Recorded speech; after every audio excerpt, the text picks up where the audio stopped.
Genesis 1. In the beginning, God created the heavens and the earth. The earth was formless and empty. Darkness was on the surface of the deep, and God's Spirit was hovering over the surface of the waters. God said, "Let there be light," and there was light. God saw the light and saw that it was good. God divided the light from the darkness. God called the light day, and the darkness he called night. There was evening, and there was morning, the first day. God said, "Let there be an expanse in the middle of the waters, and let it divide the waters from the waters." God made the expanse, and divided the waters which were under the expanse from the waters which were above the expanse, and it was so. God called the expanse sky. There was evening and there was morning, a second day. God said, "Let the waters under the sky be gathered together to one place, and let the dry land appear." And it was so. God called the dry land earth, and the gathering together of the waters he called seas. God saw that it was good. God said, "Let the earth yield grass, herbs yielding seeds, and fruit trees bearing fruit after their kind, with their seeds in it on the earth." And it was so. The earth yielded grass, herbs yielding seed after their kind, and trees bearing fruit, with their seeds in it after their kind. And God saw that it was good. There was evening and there was morning, a third day. God said, "Let there be lights in the expanse of the sky to divide the day from the night, and let them be for signs to mark seasons, days, and years, and let them be for lights in the expanse of the sky to give light on the earth." And it was so. God made the two great lights, the greater light to rule the day, and the lesser light to rule the night. He also made the stars. God set them in the expanse of the sky to give light to the earth, and to rule over the day and over the night, and to divide the light from the darkness. God saw that it was good. There was evening, and there was morning, a fourth day. God said, "Let the waters abound with living creatures, and let birds fly above the earth in the open expanse of the sky." God created the large sea creatures and every living creature that moves, with which the waters swarmed after their kind, and every winged bird after its kind. God saw that it was good. God blessed them, saying, "Be fruitful and multiply, and fill the waters in the seas, and let birds multiply on the earth." There was evening and there was morning, a fifth day. God said, "Let the earth produce living creatures after their kind, livestock, creeping things, and animals of the earth after their kind." And it was so. God made the animals of the earth after their kind, and the livestock after their kind, and everything that creeps on the ground after its kind. God saw that it was good. God said, "Let's make man in our image, after our likeness. Let them have dominion over the fish of the sea, and over the birds of the sky, and over the livestock, and over all the earth, and over every creeping thing that creeps on the earth." God created man in his own image. In God's image, he created him. Male and female he created them. God blessed them. God said to them, "Be fruitful, multiply, fill the earth, and subdue it. Have dominion over the fish of the sea, over the birds of the sky, and over every living thing that moves on the earth." God said, "Behold, I have given you every herb yielding seed, which is on the surface of all the earth, and every tree, which bears fruit yielding seed. It will be your food to every animal of the earth, and to every bird of the sky, and to everything that creeps on the earth, in which there is life. I have given every green herb for food." And it was so. God saw everything that he had made, and behold, it was very good. There was evening and there was morning, a sixth day.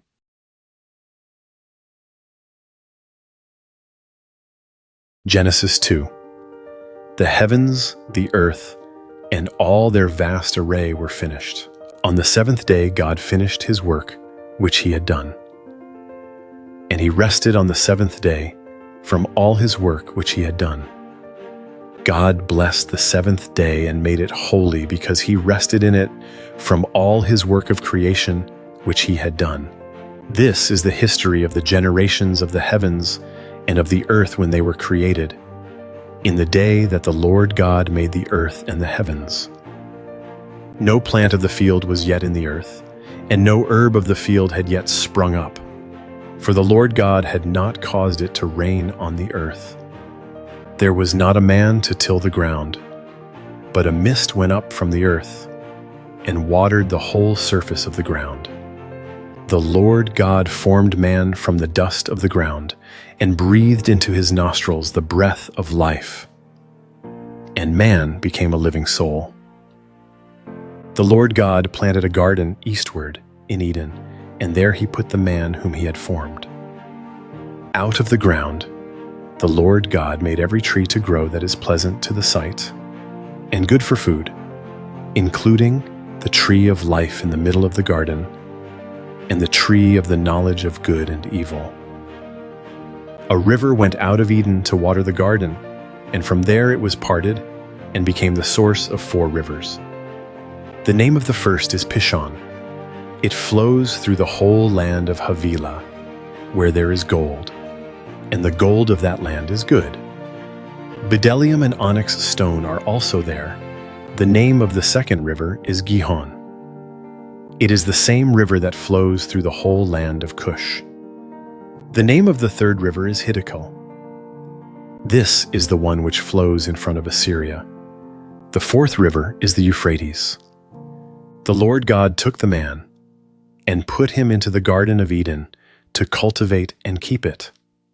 The Lord God commanded the man, saying, "You may freely eat of every tree of the garden, but you shall not eat of the tree of the knowledge of good and evil, for in the day that you eat of it, you will surely die."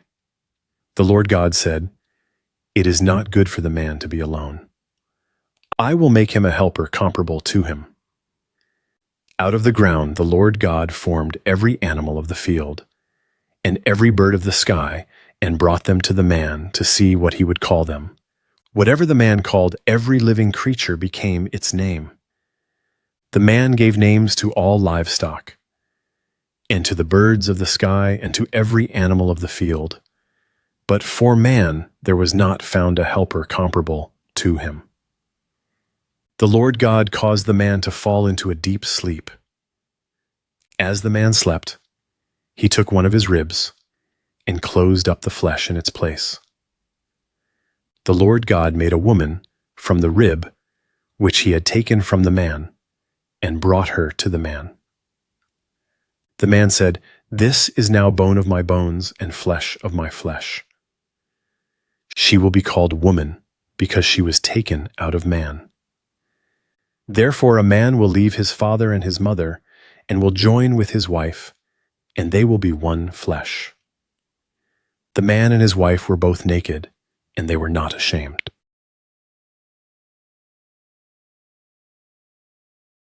Genesis 3. Now the serpent was more subtle than any animal of the field which the Lord God had made. He said to the woman, "Has God really said, 'You shall not eat of any tree of the garden'?" The woman said to the serpent, "We may eat fruit from the trees of the garden, but not the fruit of the tree which is in the middle of the garden. God has said, 'You shall not eat of it. You shall not touch it, lest you die.'" The serpent said to the woman, "You won't really die, For God knows that in the day you eat it, your eyes will be opened, and you will be like God, knowing good and evil." When the woman saw that the tree was good for food, and that it was a delight to the eyes, and that the tree was to be desired to make one wise, she took some of its fruit and ate. Then she gave some to her husband with her, and he ate it too. Their eyes were opened, and they both knew that they were naked. They sewed fig leaves together and made coverings for themselves. They heard the Lord God's voice, walking in the garden in the cool of the day. And the man and his wife hid themselves from the presence of the Lord God among the trees of the garden. The Lord God called to the man and said to him, "Where are you?" The man said, "I heard your voice in the garden, and I was afraid because I was naked, so I hid myself."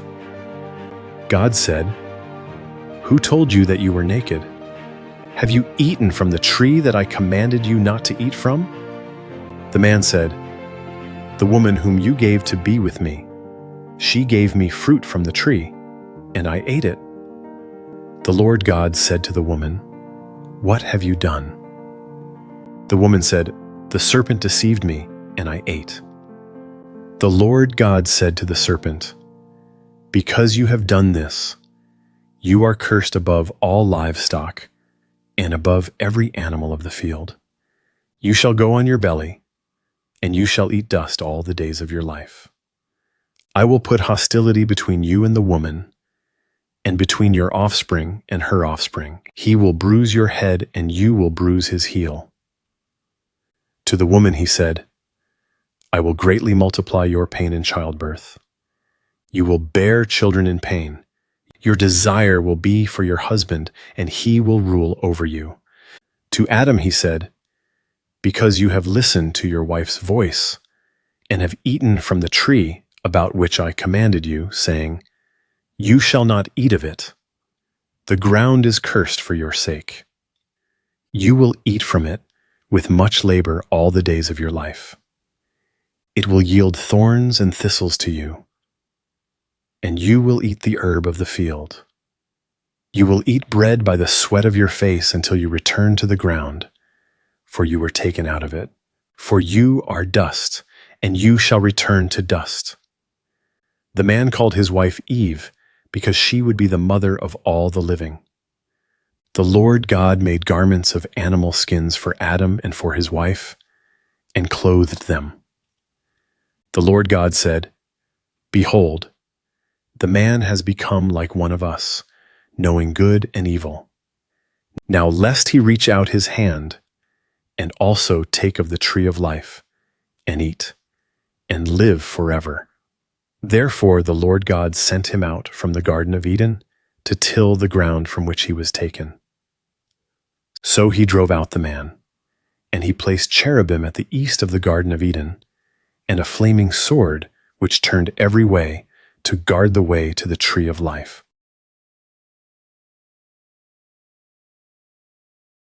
Genesis 4. The man knew Eve his wife. She conceived and gave birth to Cain, and said, "I have gotten a man with the Lord's help." Again she gave birth to Cain's brother Abel. Abel was a keeper of sheep, but Cain was a tiller of the ground. As time passed, Cain brought an offering to the Lord from the fruit of the ground. Abel also brought some of the firstborn of his flock and of its fat. The Lord respected Abel and his offering, but he didn't respect Cain and his offering. Cain was very angry, and the expression on his face fell. The Lord said to Cain, "Why are you angry? Why has the expression of your face fallen? If you do well, won't it be lifted up? If you don't do well, sin crouches at the door. Its desire is for you, but you are to rule over it." Cain said to Abel, his brother, "Let's go into the field." While they were in the field, Cain rose up against Abel, his brother, and killed him. The Lord said to Cain, "Where is Abel, your brother?" He said, "I don't know." Am I my brother's keeper?" The Lord said, "What have you done?" "The voice of your brother's blood cries to me from the ground. Now you are cursed because of the ground, which has opened its mouth to receive your brother's blood from your hand. From now on, when you till the ground, it won't yield its strength to you. You will be a fugitive and a wanderer in the earth."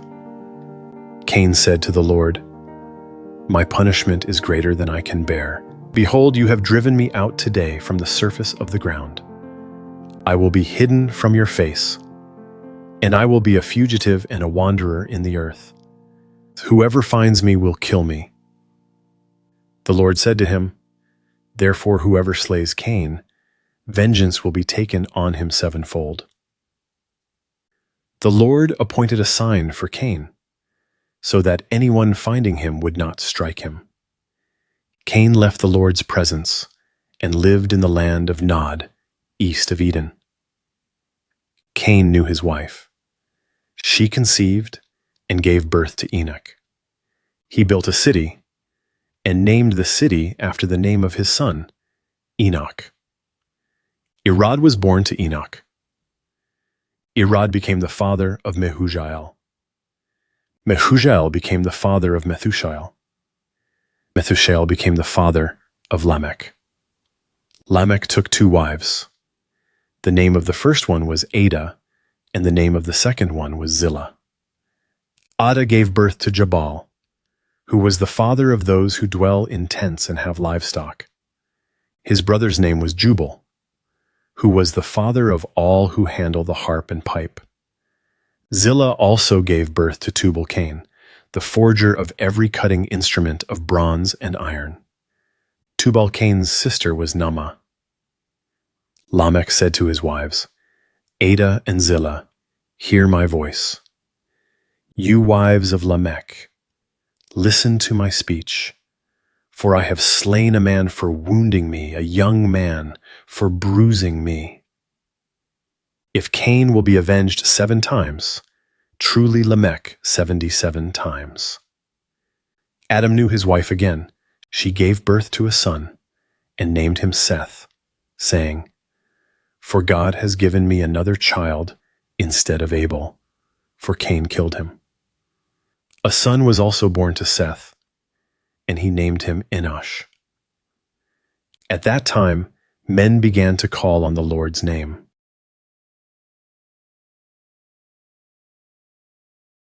Genesis 5. This is the book of the generations of Adam. In the day that God created man, he made him in God's likeness. He created them male and female and blessed them. On the day they were created, he named them Adam. Adam lived 130 years and became the father of a son in his own likeness, after his image, and named him Seth. The days of Adam, after he became the father of Seth, were 800 years, and he became the father of other sons and daughters. All the days that Adam lived were 930 years, then he died. Seth lived 105 years, then became the father of Enosh. Seth lived after he became the father of Enosh 807 years, and became the father of other sons and daughters. All of the days of Seth were 912 years, then he died. Enosh lived 90 years and became the father of Kenan. Enosh lived, after he became the father of Kenan, 815 years, and became the father of other sons and daughters. All of the days of Enosh were 905 years, then he died. Kenan lived 70 years, then became the father of Mahalalel. Canaan lived after he became the father of Mahalalel 840 years, and became the father of other sons and daughters. And all of the days of Kenan were 910 years. Then he died. Mahalalel lived 65 years, then became the father of Jared. Mahalalel lived after he became the father of Jared 830 years, and became the father of other sons and daughters. All of the days of Mahalalel were 895 years. Then he died. Jared lived 162 years, then became the father of Enoch. Jared lived, after he became the father of Enoch, 800 years, and became the father of other sons and daughters. All of the days of Jared were 962 years. Then he died. Enoch lived 65 years, then became the father of Methuselah. After Methuselah's birth, Enoch walked with God for 300 years, and became the father of more sons and daughters. All the days of Enoch were 365 years. Enoch walked with God, and he was not found, for God took him. Methuselah lived 187 years, then became the father of Lamech. Methuselah lived, after he became the father of Lamech, 782 years, and became the father of other sons and daughters. All the days of Methuselah were 969 years. Then he died. Lamech lived 182 years, then became the father of a son. He named him Noah, saying, "This one will comfort us in our work, and in the toil of our hands, caused by the ground which the Lord has cursed." Lamech lived, after he became the father of Noah, 595 years, and became the father of other sons and daughters. All the days of Lamech were 777 years. Then he died. Noah was 500 years old. Then Noah became the father of Shem, Ham, and Japheth.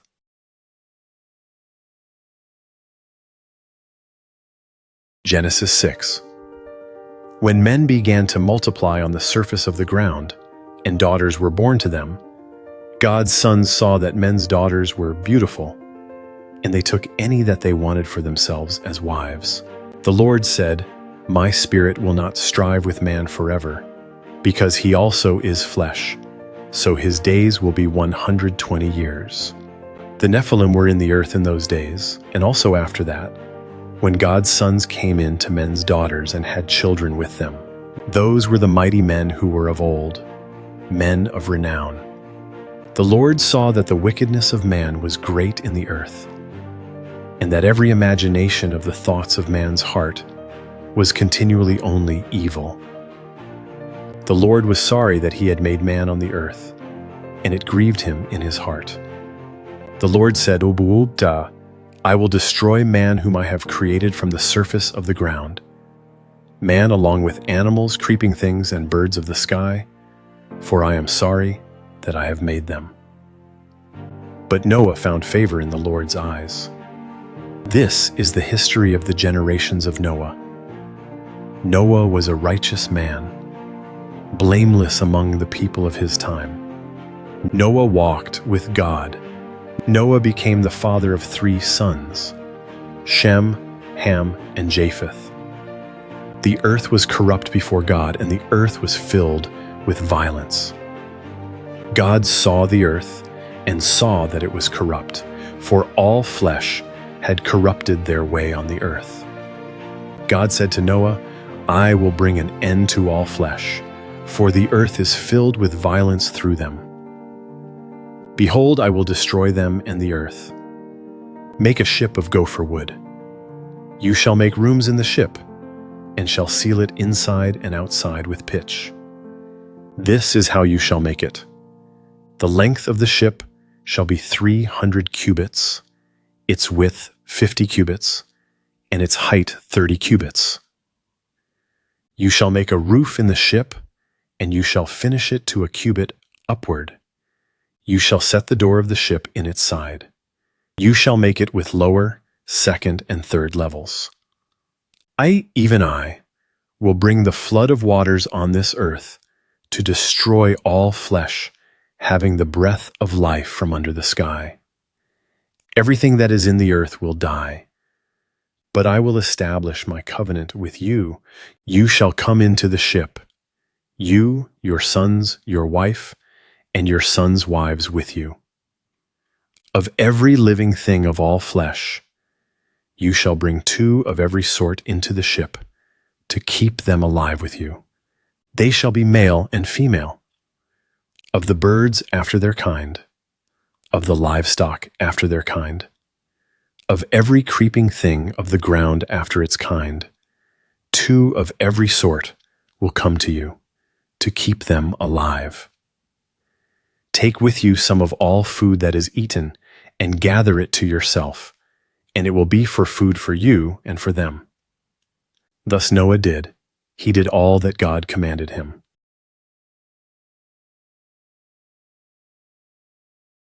Genesis 7. The Lord said to Noah, "Come with all of your household into the ship, for I have seen your righteousness before me in this generation. You shall take 7 pairs of every clean animal with you, the male and his female. Of the animals that are not clean, take 2, the male and his female. Also of the birds of the sky, 7 and 7, male and female, to keep seed alive on the surface of all the earth. In 7 days, I will cause it to rain on the earth for 40 days and 40 nights. I will destroy every living thing that I have made from the surface of the ground." Noah did everything that the Lord commanded him. Noah was 600 years old when the flood of waters came on the earth. Noah went into the ship with his sons, his wife, and his sons' wives because of the flood waters. Clean animals, unclean animals, birds, and everything that creeps on the ground went by pairs to Noah into the ship, male and female, as God commanded Noah. After the 7 days, the floodwaters came on the earth. In the 600th year of Noah's life, in the 2nd month, on the 17th day of the month, on that day all the fountains of the great deep burst open, and the sky's windows opened. It rained on the earth 40 days and 40 nights. In the same day Noah and Shem, Ham, and Japheth, the sons of Noah, and Noah's wife, and the 3 wives of his sons with them, entered into the ship, they, and every animal after its kind, all the livestock after their kind, every creeping thing that creeps on the earth after its kind, and every bird after its kind, every bird of every sort, pairs from all flesh, with the breath of life in them, went into the ship to Noah.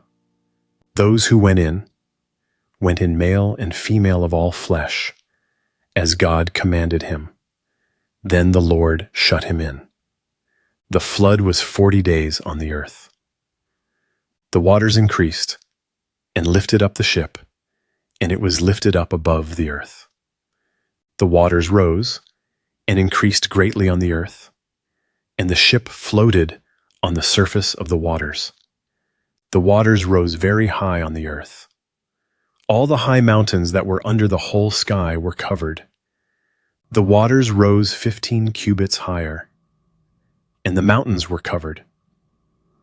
All flesh died that moved on the earth, including birds, livestock, animals, every creeping thing that creeps on the earth, and every man, all on the dry land, in whose nostrils was the breath of the Spirit of life, died. Every living thing was destroyed that was on the surface of the ground, including man, livestock, creeping things, and birds of the sky. They were destroyed from the earth. Only Noah was left, and those who were with him in the ship. The waters flooded the earth 150 days.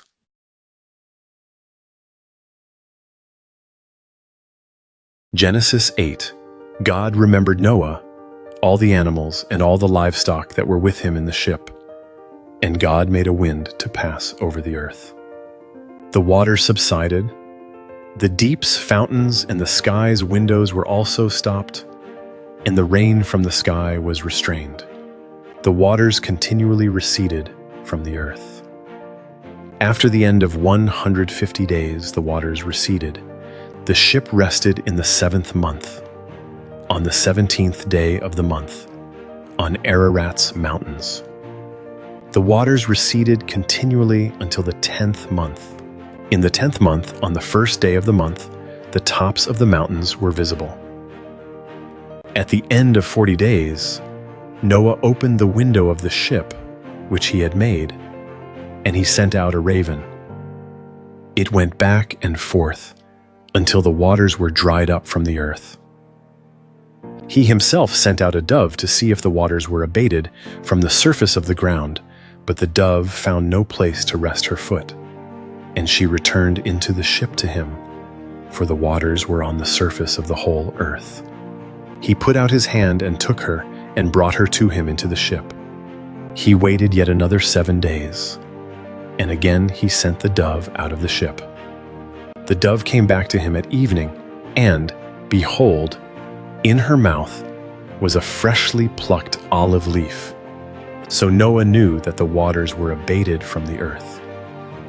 He waited yet another 7 days and sent out the dove, and she didn't return to him anymore. In the 601st year, in the first month, the first day of the month, the waters were dried up from the earth. Noah removed the covering of the ship and looked. He saw that the surface of the ground was dry. In the second month, on the 27th day of the month, the earth was dry. God spoke to Noah, saying, "Go out of the ship, you, your wife, your sons, and your sons' wives with you.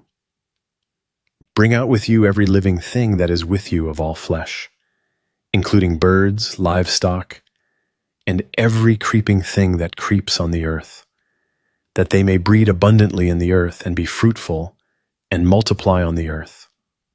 Noah went out with his sons, his wife, and his sons' wives with him.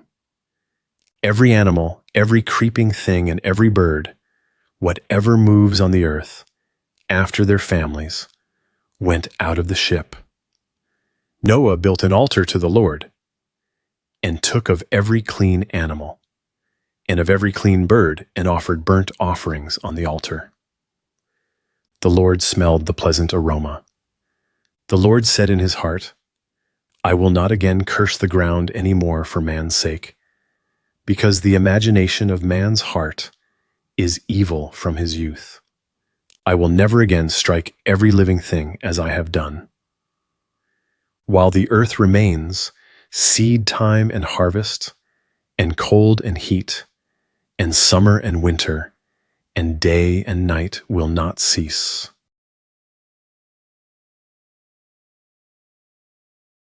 Genesis 9.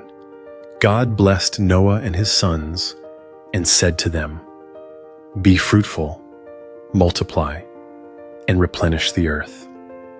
The fear of you and the dread of you will be on every animal of the earth and on every bird of the sky. Everything that moves along the ground and all the fish of the sea are delivered into your hand. Every moving thing that lives will be food for you. As I gave you the green herb, I have given everything to you, but flesh with its life, that is, its blood, you shall not eat. I will surely require accounting for your life's blood. At the hand of every animal I will require it. At the hand of man, even at the hand of every man's brother, I will require the life of man. Whoever sheds man's blood, his blood will be shed by man, for God made man in his own image. Be fruitful and multiply. Increase abundantly in the earth, and multiply in it. God spoke to Noah and to his sons with him, saying, As for me, behold, I establish my covenant with you, and with your offspring after you, and with every living creature that is with you, the birds, the livestock, and every animal of the earth with you. Of all that go out of the ship, even every animal of the earth, I will establish my covenant with you. All flesh will not be cut off any more by the waters of the flood. There will never again be a flood to destroy the earth. God said, This is the token of the covenant which I make between me and you and every living creature that is with you, for perpetual generations. I set my rainbow in the cloud, and it will be a sign of a covenant between me and the earth. When I bring a cloud over the earth, that the rainbow will be seen in the cloud, I will remember my covenant which is between me and you and every living creature of all flesh. And the waters will no more become a flood to destroy all flesh. The rainbow will be in the cloud. I will look at it, that I may remember the everlasting covenant between God and every living creature of all flesh that is on the earth. God said to Noah, "This is the token of the covenant which I have established between me and all flesh that is on the earth." The sons of Noah who went out from the ship were Shem, Ham, and Japheth. Ham is the father of Canaan. These three were the sons of Noah, and from these the whole earth was populated. Noah began to be a farmer and planted a vineyard. He drank of the wine and got drunk. He was uncovered within his tent. Ham, the father of Canaan, saw the nakedness of his father and told his two brothers outside. Shem and Japheth took a garment and laid it on both their shoulders, went in backwards, and covered the nakedness of their father. Their faces were backwards, and they didn't see their father's nakedness. Noah awoke from his wine and knew what his youngest son had done to him. He said, "Canaan is cursed. He will be a servant of servants to his brothers." He said, "Blessed be the Lord, the God of Shem. Let Canaan be his servant. May God enlarge Japheth. Let him dwell in the tents of Shem. Let Canaan be his servant." Noah lived 350 years after the flood. All the days of Noah were 950 years, and then he died.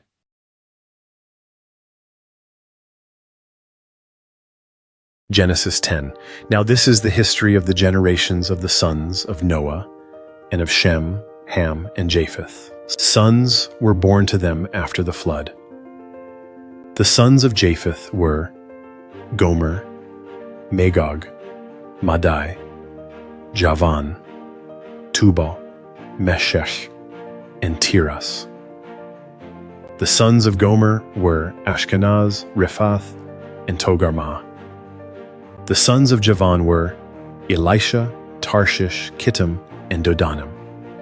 Of these were the islands of the nations divided in their lands, everyone after his language, after their families, in their nations. The sons of Ham were Cush, Mizraim, Put, and Canaan. The sons of Cush were Seba, Havilah, Sabta, Rama, and Sabitka. The sons of Rama were Sheba and Dedan. Cush became the father of Nimrod. He began to be a mighty one in the earth. He was a mighty hunter before the Lord. Therefore it is said, like Nimrod, a mighty hunter before the Lord.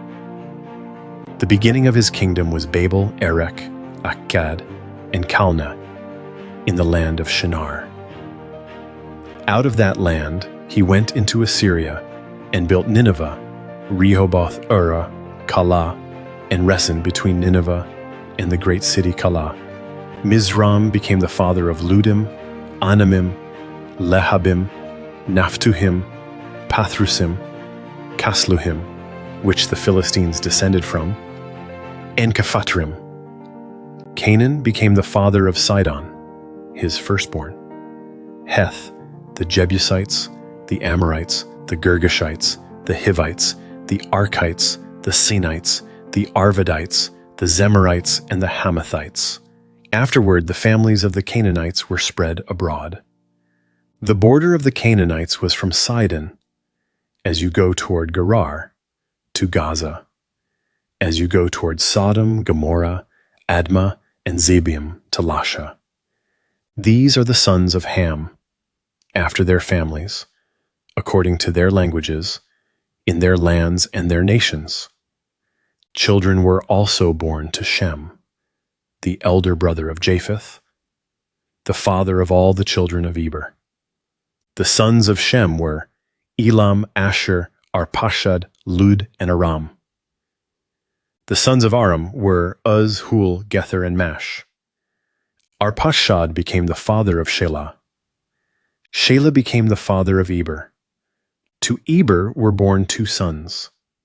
The name of the one was Peleg, for in his days the earth was divided. His brother's name was Joktan.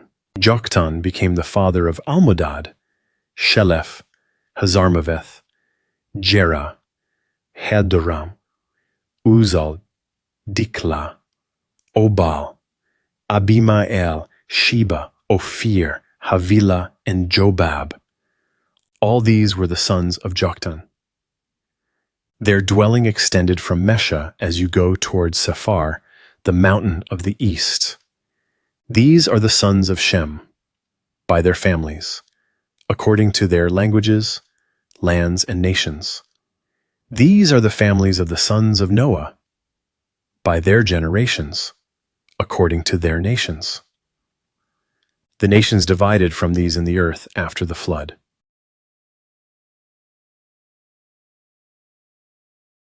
Genesis 11. The whole earth was of one language and of one speech.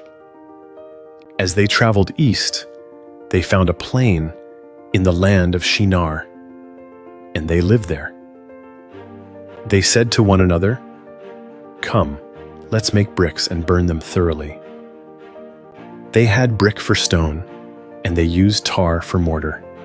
They said, "Come, let's build ourselves a city, and a tower whose top reaches to the sky, and let's make a name for ourselves, lest we be scattered abroad on the surface of the whole earth." The Lord came down to see the city and the tower, which the children of men built.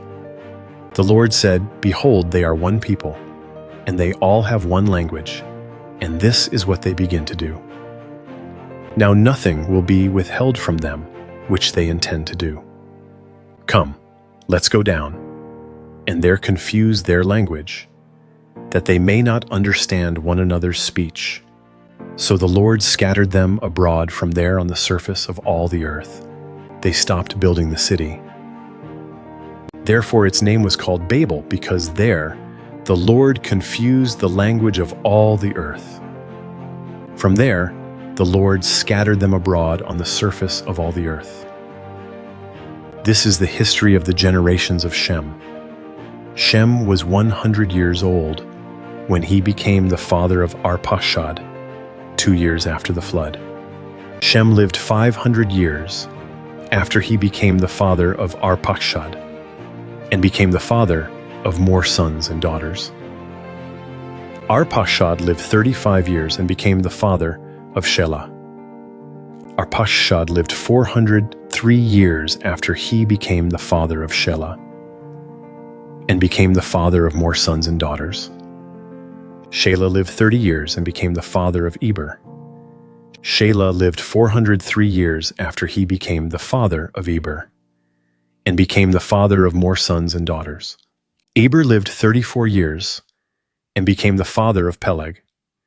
Eber lived 430 years after he became the father of Peleg, and became the father of more sons and daughters.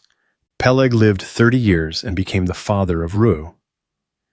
Peleg lived 209 years after he became the father of Reu, and became the father of more sons and daughters. Reu lived 32 years and became the father of Serug. Reu lived 207 years after he became the father of Serug, and became the father of more sons and daughters. Serug lived 30 years and became the father of Nahor. Serug lived 200 years after he became the father of Nahor, and became the father of more sons and daughters. Nahor lived 29 years and became the father of Terah. Nahor lived 119 years after he became the father of Terah, and became the father of more sons and daughters. Terah lived 70 years and became the father of Abram, Nahor, and Haran. Now this is the history of the generations of Terah. Terah became the father of Abram, Nahor, and Haran. Haran became the father of Lot. Haran died in the land of his birth, in Ur of the Chaldees, while his father Terah was still alive. Abram and Nahor married wives. The name of Abram's wife was Sarai, and the name of Nahor's wife was Milcah, the daughter of Haran, who was also the father of Iscah. Sarai was barren, she had no child. Terah took Abram his son, Lot the son of Haran, his son's son, and Sarai his daughter-in-law, his son Abram's wife. They went from Ur of the Chaldees to go into the land of Canaan. They came to Haran and lived there. The days of Terah were 205 years. Terah died in Haran.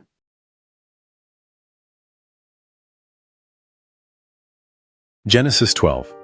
Now the Lord said to Abram, "Leave your country and your relatives and your father's house, and go to the land that I will show you. I will make of you a great nation. I will bless you and make your name great. You will be a blessing. I will bless those who bless you, and I will curse him who treats you with contempt. All the families of the earth will be blessed through you." So Abram went as the Lord had told him. Lot went with him. Abram was 75 years old when he departed from Haran. Abram took Sarai, his wife, Lot, his brother's son, all their possessions that they had gathered, and the people whom they had acquired in Haran, and they went to go into the land of Canaan. They entered into the land of Canaan. Abram passed through the land to the place of Shechem, to the oak of Moreh. At that time, Canaanites were in the land. The Lord appeared to Abram and said, "I will give this land to your offspring." He built an altar there to the Lord, who had appeared to him. He left from there to go to the mountain on the east of Bethel and pitched his tent, having Bethel on the west and Ai on the east. There he built an altar to the Lord and called on the Lord's name. Abram traveled, still going on toward the south. There was a famine in the land. Abram went down into Egypt to live as a foreigner there, for the famine was severe in the land. When he had come near to enter Egypt, he said to Sarai his wife, "See now, I know that you are a beautiful woman to look at. It will happen that when the Egyptians see you, they will say, 'This is his wife.' They will kill me, but they will save you alive. Please say that you are my sister, that it may be well with me for your sake, and that my soul may live because of you." When Abram had come into Egypt, some Egyptians saw that the woman was very beautiful. The princes of Pharaoh saw her and praised her to Pharaoh, and the woman was taken into Pharaoh's house. He dealt well with Abram for her sake. He had sheep, cattle, male donkeys, male servants, female donkeys and camels. The Lord afflicted Pharaoh and his house with great plagues because of Sarai, Abram's wife. Pharaoh called Abram and said, "What is this that you have done to me? Why didn't you tell me that she was your wife? Why did you say, 'She is my sister,' so that I took her to be my wife? Now therefore, see your wife, take her, and go your way." Pharaoh commanded men concerning him, and they escorted him away with his wife and all that he had.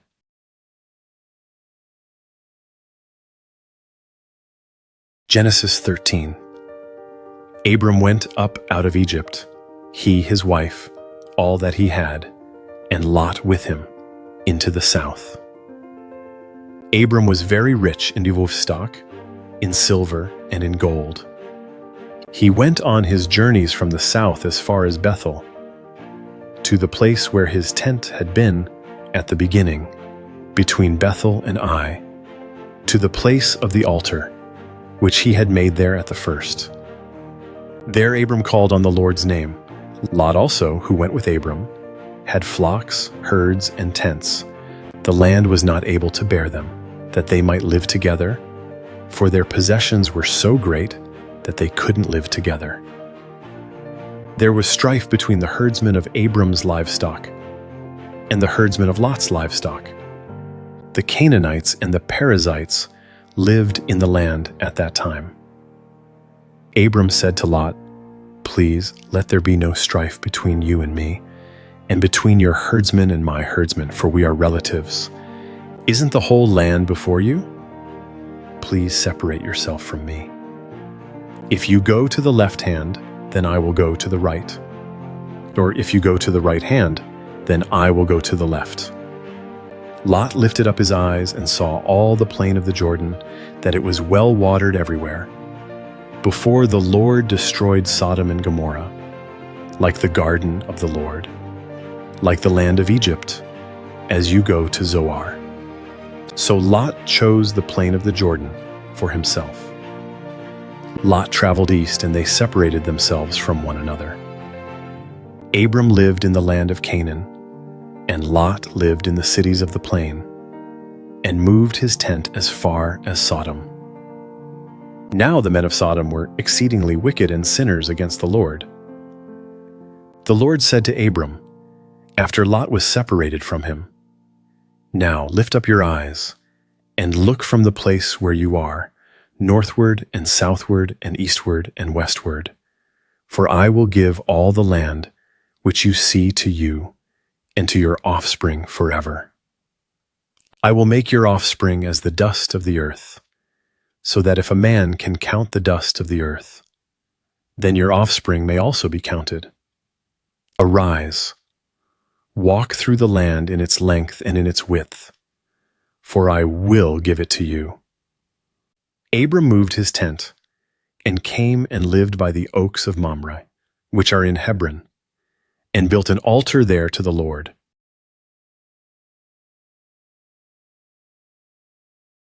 Genesis 14.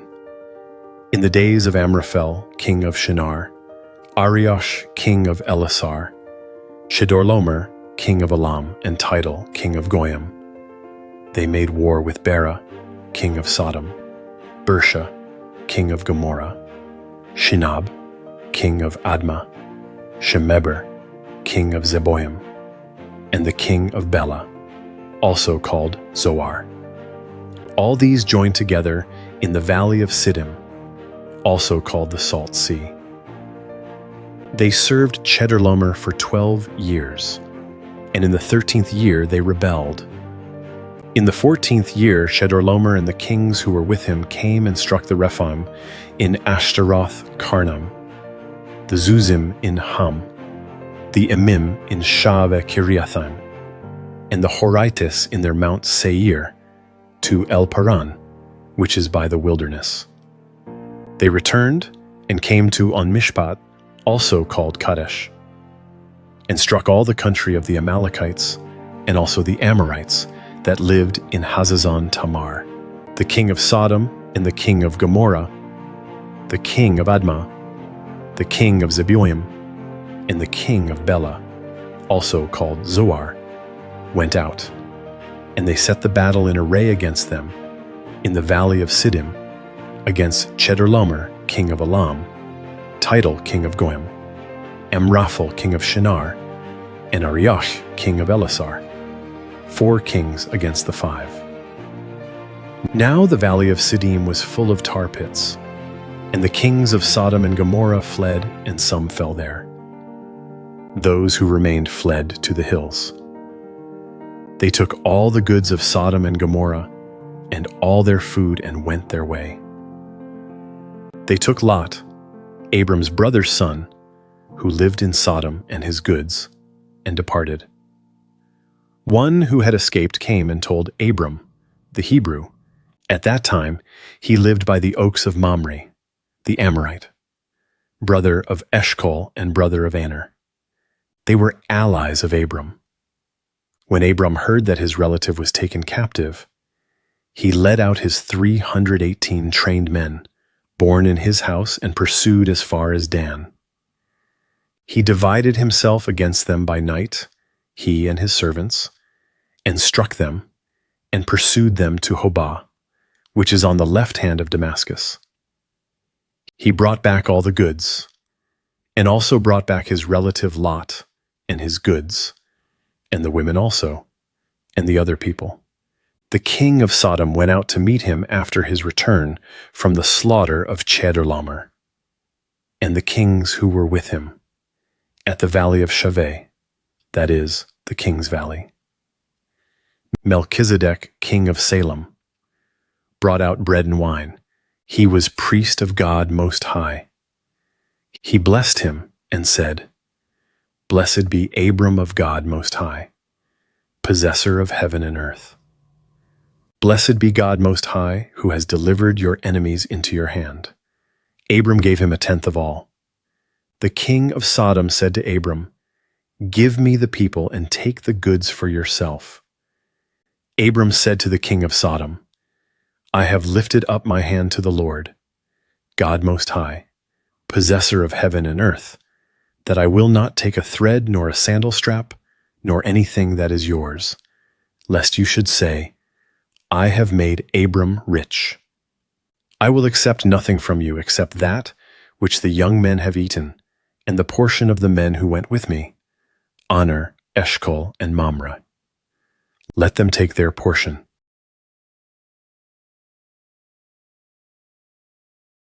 Genesis 15.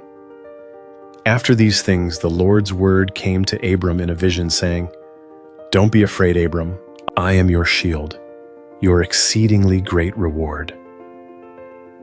Abram said, Lord God, what will you give me, since I go childless, and he who will inherit my estate is Eliezer of Damascus? Abram said, Behold, you have given no children to me, and behold, one born in my house is my heir.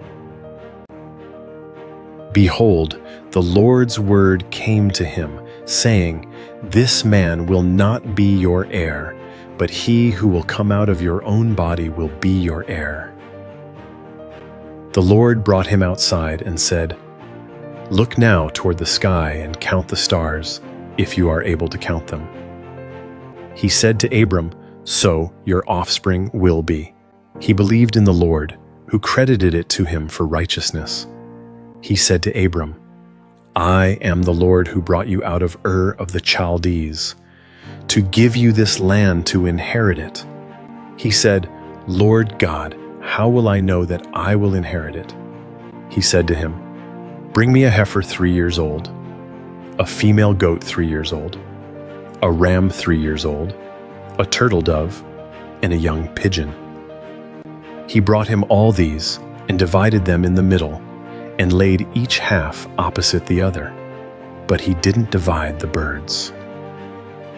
The birds of prey came down on the carcasses, and Abram drove them away. When the sun was going down, a deep sleep fell on Abram. Now terror and great darkness fell on him.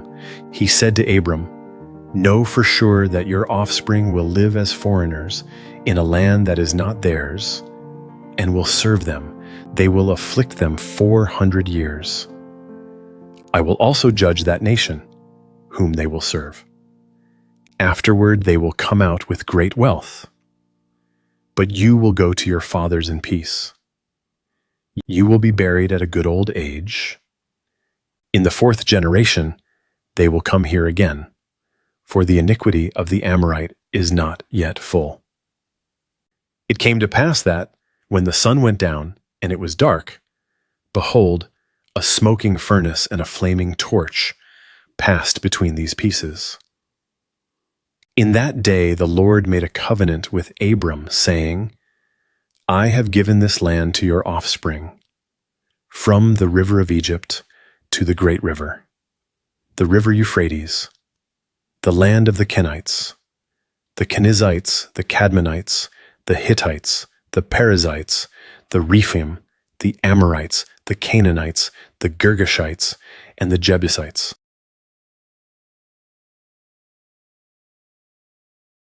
Genesis 16. Now Sarai, Abram's wife, bore him no children. She had a servant, an Egyptian, whose name was Hagar. Sarai said to Abram, See now, the Lord has restrained me from bearing. Please go in to my servant. It may be that I will obtain children by her." Abram listened to the voice of Sarai. Sarai, Abram's wife, took Hagar the Egyptian, her servant, after Abram had lived 10 years in the land of Canaan, and gave her to Abram, her husband, to be his wife. He went into Hagar, and she conceived. When she saw that she had conceived, her mistress was despised in her eyes. Sarai said to Abram, "This wrong is your fault. I gave my servant into your bosom, and when she saw that she had conceived, she despised me. May the Lord judge between me and you." But Abram said to Sarai, "Behold, your maid is in your hand. Do to her whatever is good in your eyes." Sarai dealt harshly with her, and she fled from her face. The Lord's angel found her by a fountain of water in the wilderness, by the fountain on the way to Shur. He said, "Hagar, Sarai's servant, where did you come from? Where are you going?" She said, "I am fleeing from the face of my mistress Sarai." The Lord's angel said to her, "Return to your mistress and submit yourself under her hands."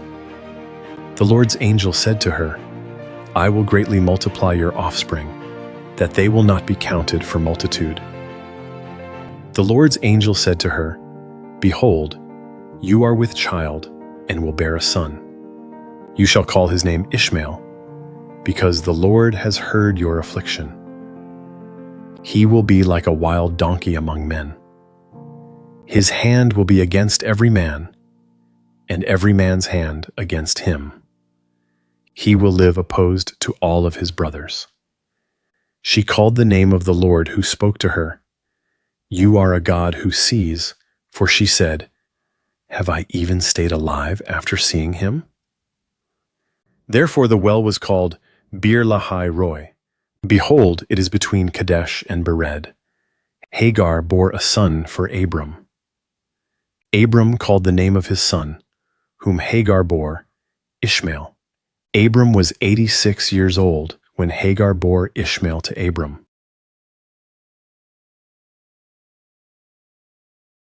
Genesis 17. When Abram was 99 years old, the Lord appeared to Abram and said to him, "I am God Almighty. Walk before me and be blameless. I will make my covenant between me and you, and will multiply you exceedingly." Abram fell on his face. God talked with him, saying, "As for me, behold, my covenant is with you. You will be the father of a multitude of nations. Your name will no more be called Abram, but your name will be Abraham, for I have made you the father of a multitude of nations. I will make you exceedingly fruitful, and I will make nations of you. Kings will come out of you. I will establish my covenant between me and you and your offspring after you throughout their generations for an everlasting covenant, to be a God to you and to your offspring after you. I will give to you and to your offspring after you the land where you are traveling, all the land of Canaan for an everlasting possession. I will be their God." God said to Abraham, "As for you, you shall keep my covenant, you and your offspring after you throughout their generations. This is my covenant which you shall keep between me and you and your offspring after you. Every male among you shall be circumcised. You shall be circumcised in the flesh of your foreskin. It will be a token of the covenant between me and you. He who is 8 days old shall be circumcised among you. Every male throughout your generations, he who is born in the house or bought with money from any foreigner who is not of your offspring. He who is born in your house and he who is bought with your money must be circumcised. My covenant shall be in your flesh for an everlasting covenant. The uncircumcised male, who is not circumcised in the flesh of his foreskin, that soul shall be cut off from his people. He has broken my covenant." God said to Abraham, "As for Sarai your wife, You shall not call her name Sarai, but her name shall be Sarah. I will bless her, and moreover, I will give you a son by her. Yes, I will bless her, and she will be a mother of nations. Kings of peoples will come from her. Then Abraham fell on his face and laughed and said in his heart, Will a child be born to him who is 100 years old? Will Sarah, who is 90 years old, give birth? Abraham said to God, Oh, that Ishmael might live before you.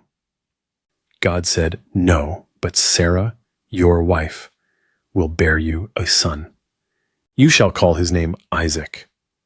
I will establish my covenant with him for an everlasting covenant for his offspring after him. As for Ishmael, I have heard you. Behold, I have blessed him, and will make him fruitful, and will multiply him exceedingly. He will become the father of 12 princes, and I will make him a great nation. But I will establish my covenant with Isaac, whom Sarah will bear to you at this set time next year. When he finished talking with him, God went up from Abraham. Abraham took Ishmael his son, all who were born in his house, and all who were bought with his money, every male among the men of Abraham's house, and circumcised the flesh of their foreskin in the same day, as God had said to him.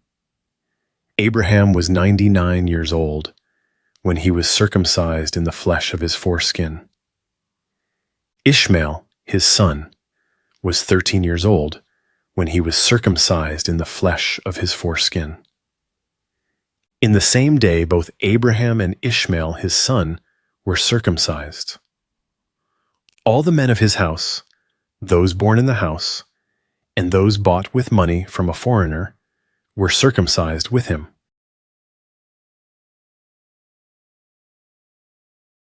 Genesis 18. The Lord appeared to him by the oaks of Mamre as he sat in the tent door in the heat of the day. He lifted up his eyes and looked, and saw that 3 men stood near him. When he saw them, he ran to meet them from the tent door, and bowed himself to the earth and said, My Lord, if now I have found favor in your sight, please don't go away from your servant. Now let a little water be fetched, wash your feet, and rest yourselves under the tree. I will get a piece of bread so you can refresh your heart. After that you may go your way, now that you have come to your servant. They said, Very well, do as you have said. Abraham hurried into the tent to Sarah and said, Quickly prepare 3 seahs of fine meal, knead it, and make cakes. Abraham ran to the herd and fetched a tender and good calf, and gave it to the servant. He hurried to dress it. He took butter, milk, and the calf which he had dressed, and set it before them. He stood by them under the tree, and they ate. They asked him, Where is Sarah, your wife? He said, There, in the tent. He said, I will certainly return to you at about this time next year, and behold, Sarah your wife will have a son. Sarah heard in the tent door which was behind him. Now Abraham and Sarah were old, well advanced in age. Sarah had passed the age of childbearing.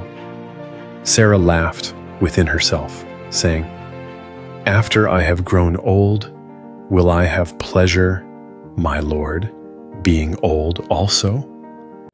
The Lord said to Abraham, Why did Sarah laugh, saying, Will I really bear a child when I am old? Is anything too hard for the Lord? At the set time I will return to you, when the season comes around, and Sarah will have a son. Then Sarah denied it, saying, I didn't laugh, for she was afraid. He said, No, but you did laugh. The men rose up from there and looked towards Sodom. Abraham went with them to see them on their way. The Lord said, Will I hide from Abraham what I do? Since Abraham will surely become a great and mighty nation, and all the nations of the earth will be blessed in him. For I have known him, to the end that he may command his children and his household after him, that they may keep the way of the Lord, to do righteousness and justice, to the end that the Lord may bring on Abraham that which he has spoken of him. The Lord said, because the cry of Sodom and Gomorrah is great, and because their sin is very grievous, I will go down now, and see whether their deeds are as bad as the reports which have come to me. If not, I will know. The men turned from there and went towards Sodom, but Abraham stood yet before the Lord. Abraham came near and said, will you consume the righteous with the wicked? What if there are 50 righteous within the city? Will you consume and not spare the place for the 50 righteous who are in it? May it be far from you to do things like that, to kill the righteous with the wicked, so that the righteous should be like the wicked. May that be far from you. Shouldn't the judge of all the earth do right? The Lord said, if I find in Sodom 50 righteous within the city, then I will spare the whole place for their sake. Abraham answered, see now, I have taken it on myself to speak to the Lord, although I am dust and ashes. What if there will lack 5 of the 50 righteous? Will you destroy all the city for lack of 5? He said, I will not destroy it if I find 45 there. He spoke to him yet again and said, what if there are 40 found there? He said, I will not do it for the 40's sake. He said, oh, don't let the Lord be angry, and I will speak. What if there are 30 found there? He said, I will not do it if I find 30 there. He said, see now, I have taken it on myself to speak to the Lord. What if there are 20 found there? He said, I will not destroy it for the 20's sake. He said, oh, don't let the Lord be angry, and I will speak just once more.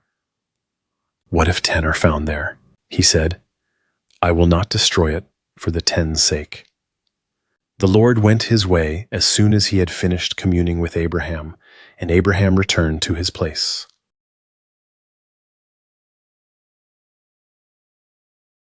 Genesis 19. The 2 angels came to Sodom at evening. Lot sat in the gate of Sodom. Lot saw them and rose up to meet them. He bowed himself with his face to the earth, and he said, see now, my lords, please come into your servant's house, stay all night, wash your feet, and you can rise up early and go on your way. They said, no, but we will stay in the street all night. He urged them greatly, and they came in with him and entered into his house. He made them a feast and baked unleavened bread, and they ate. But before they lay down, the men of the city, the men of Sodom, surrounded the house, both young and old, all the people from every quarter. They called to Lot and said to him, where are the men who came in to you this night? Bring them out to us, that we may have sex with them. Lot went out to them through the door and shut the door after himself. He said, please, my brothers, don't act so wickedly. See now, I have 2 virgin daughters. Please let me bring them out to you, and you may do to them what seems good to you. Only don't do anything to these men, because they have come under the shadow of my roof. They said, stand back. Then they said, this one fellow came in to live as a foreigner, and he appoints himself a judge. Now we will deal worse with you than with them. They pressed hard on the man Lot, and came near to break the door. But the men reached out their hand, and brought Lot into the house to them, and shut the door. They struck the men who were at the door of the house with blindness, both small and great, so that they wearied themselves to find the door. The men said to Lot, do you have anybody else here? Sons-in-law, your sons, your daughters, and whomever you have in the city, bring them out of the place. for we will destroy this place, because the outcry against them has grown so great before the Lord, that the Lord has sent us to destroy it." Lot went out and spoke to his sons-in-law, who were pledged to marry his daughters, and said, "Get up, get out of this place, for the Lord will destroy the city." But he seemed to his sons-in-law to be joking. When the morning came, then the angels hurried Lot, saying, "Get up, take your wife and your 2 daughters who are here, lest you be consumed in the iniquity of the city." But he lingered, and the men grabbed his hand, his wife's hand, and his 2 daughters' hands, the Lord being merciful to him, and they took him out and set him outside of the city. It came to pass, when they had taken them out, that he said, "Escape for your life. Don't look behind you, and don't stay anywhere in the plain. Escape to the mountains, lest you be consumed." Lot said to them, "Oh, not so, my lord. See now, your servant has found favor in your sight, and you have magnified your loving kindness, which you have shown to me in saving my life. I can't escape to the mountain, lest evil overtake me and I die. See now, this city is near to flee to, and it is a little one. Oh, let me escape there. Isn't it a little one? And my soul will live." He said to him, "Behold, I have granted your request concerning this thing also, that I will not overthrow the city of which you have spoken. Hurry, escape there, for I can't do anything until you get there." Therefore, the name of the city was called Zoar. The sun had risen on the earth when Lot came to Zoar. Then the Lord rained on Sodom and on Gomorrah sulfur and fire from the Lord out of the sky. He overthrew those cities, all the plain, all the inhabitants of the cities, and that which grew on the ground. But Lot's wife looked back from behind him, and she became a pillar of salt. Abraham went up early in the morning to the place where he had stood before the Lord. He looked toward Sodom and Gomorrah, and toward all the land of the plain, and saw that the smoke of the land went up as the smoke of a furnace. When God destroyed the cities of the plain, God remembered Abraham and sent Lot out of the middle of the overthrow when he overthrew the cities in which Lot lived. Lot went up out of Zoar and lived in the mountain, and his 2 daughters with him, for he was afraid to live in Zoar. He lived in a cave with his 2 daughters. The firstborn said to the younger, "Our father is old, and there is not a man in the earth to come into us in the way of all the earth.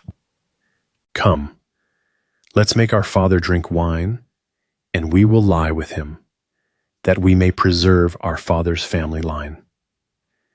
They made their father drink wine that night, and the firstborn went in and lay with her father. He didn't know when she lay down, nor when she arose. It came to pass on the next day that the firstborn said to the younger, "Behold, I lay last night with my father. Let's make him drink wine again tonight. You go in and lie with him, that we may preserve our father's family line." They made their father drink wine that night also. The younger went and lay with him. He didn't know when she lay down, nor when she got up. Thus both of Lot's daughters were with child by their father. The firstborn bore a son and named him Moab. He is the father of the Moabites to this day. The younger also bore a son, and called his name Ben-Ami. He is the father of the children of Ammon to this day.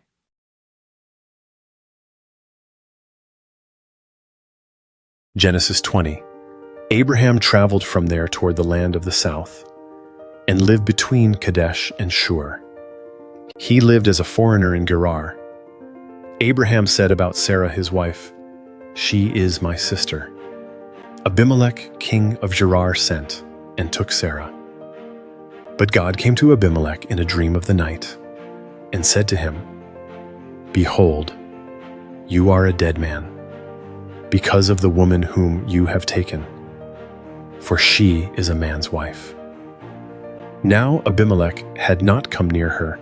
He said, "Lord, will you kill even a righteous nation? Didn't he tell me she is my sister?" She, even she herself, said, "He is my brother." I have done this in the integrity of my heart and the innocence of my hands.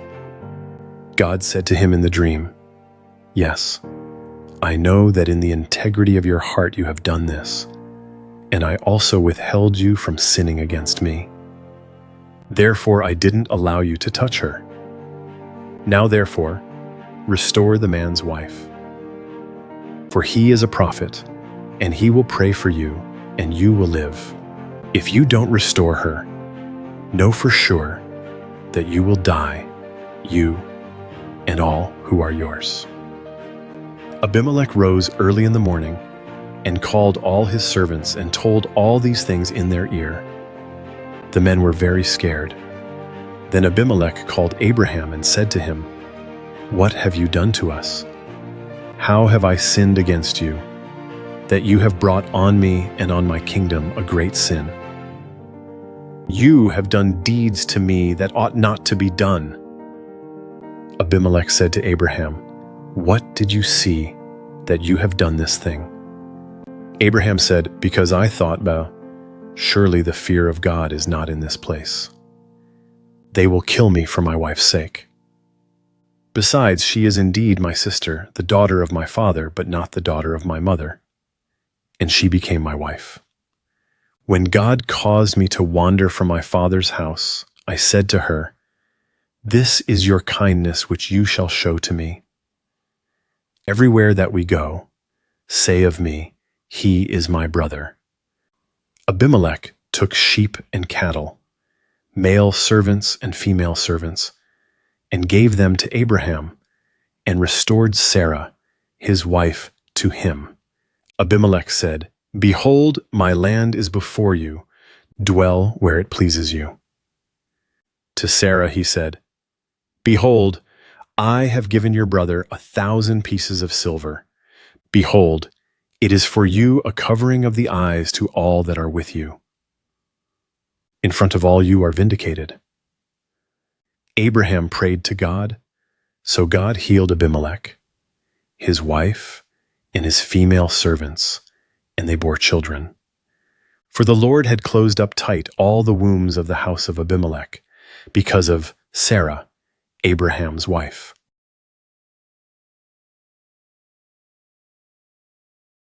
Genesis 21. The Lord visited Sarah as he had said, and the Lord did to Sarah as he had spoken. Sarah conceived and bore Abraham a son in his old age, at the set time of which God had spoken to him. Abraham called his son who was born to him, whom Sarah bore to him, Isaac. Abraham circumcised his son, Isaac, when he was 8 days old, as God had commanded him. Abraham was 100 years old when his son Isaac was born to him. Sarah said, "God has made me laugh. Everyone who hears will laugh with me." She said, "Who would have said to Abraham that Sarah would nurse children? For I have borne him a son in his old age." The child grew and was weaned.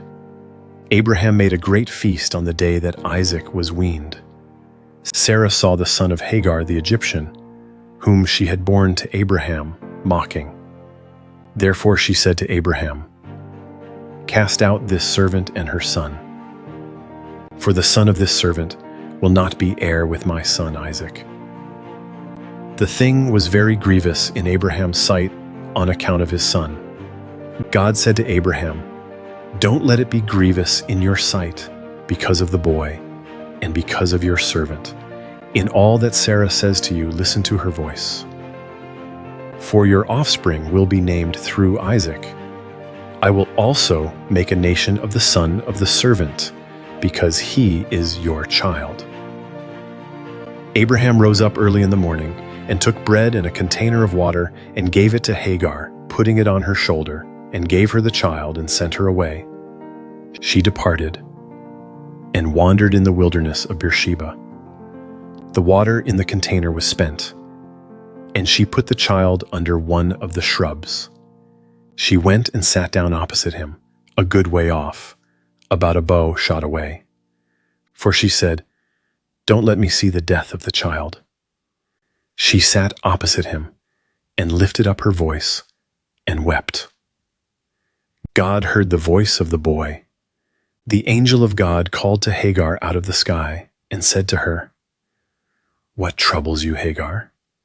Don't be afraid, for God has heard the voice of the boy where he is. Get up, lift up the boy, and hold him with your hand, for I will make him a great nation." God opened her eyes, and she saw a well of water. She went, filled the container with water, and gave the boy a drink. God was with the boy, and he grew. He lived in the wilderness, and as he grew up, he became an archer. He lived in the wilderness of Paran. His mother got a wife for him out of the land of Egypt.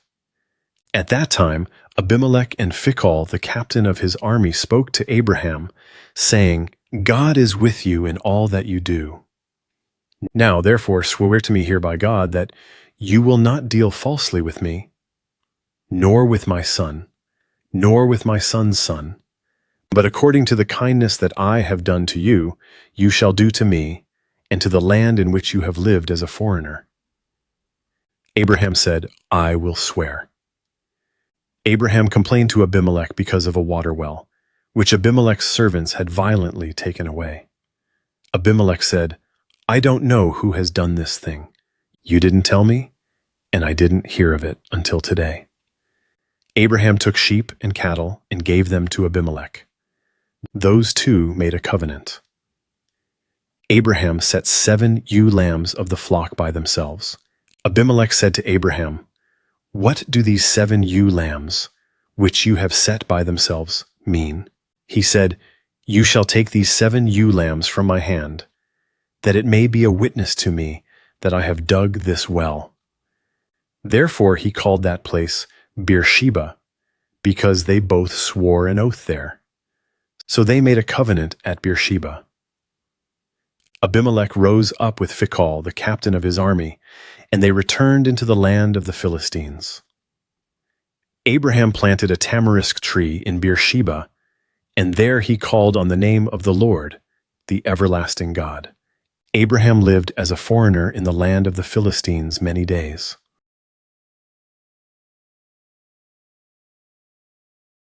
Genesis 22. After these things, God tested Abraham and said to him, "Abraham."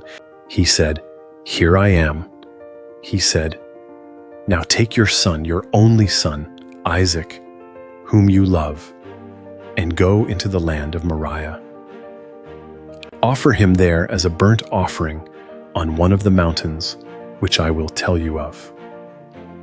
Abraham rose early in the morning and saddled his donkey, and took 2 of his young men with him, and Isaac his son.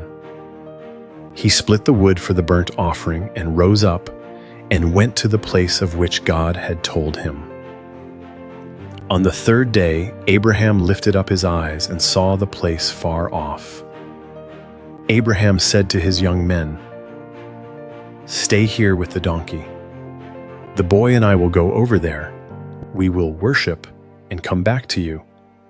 Abraham took the wood of the burnt offering and laid it on Isaac his son. He took in his hand the fire and the knife. They both went together. Isaac spoke to Abraham his father and said, "My father?" He said, "Here I am, my son." He said, "Here is the fire and the wood, but where is the lamb for a burnt offering?" Abraham said, "God will provide himself the lamb for a burnt offering, my son." So they both went together.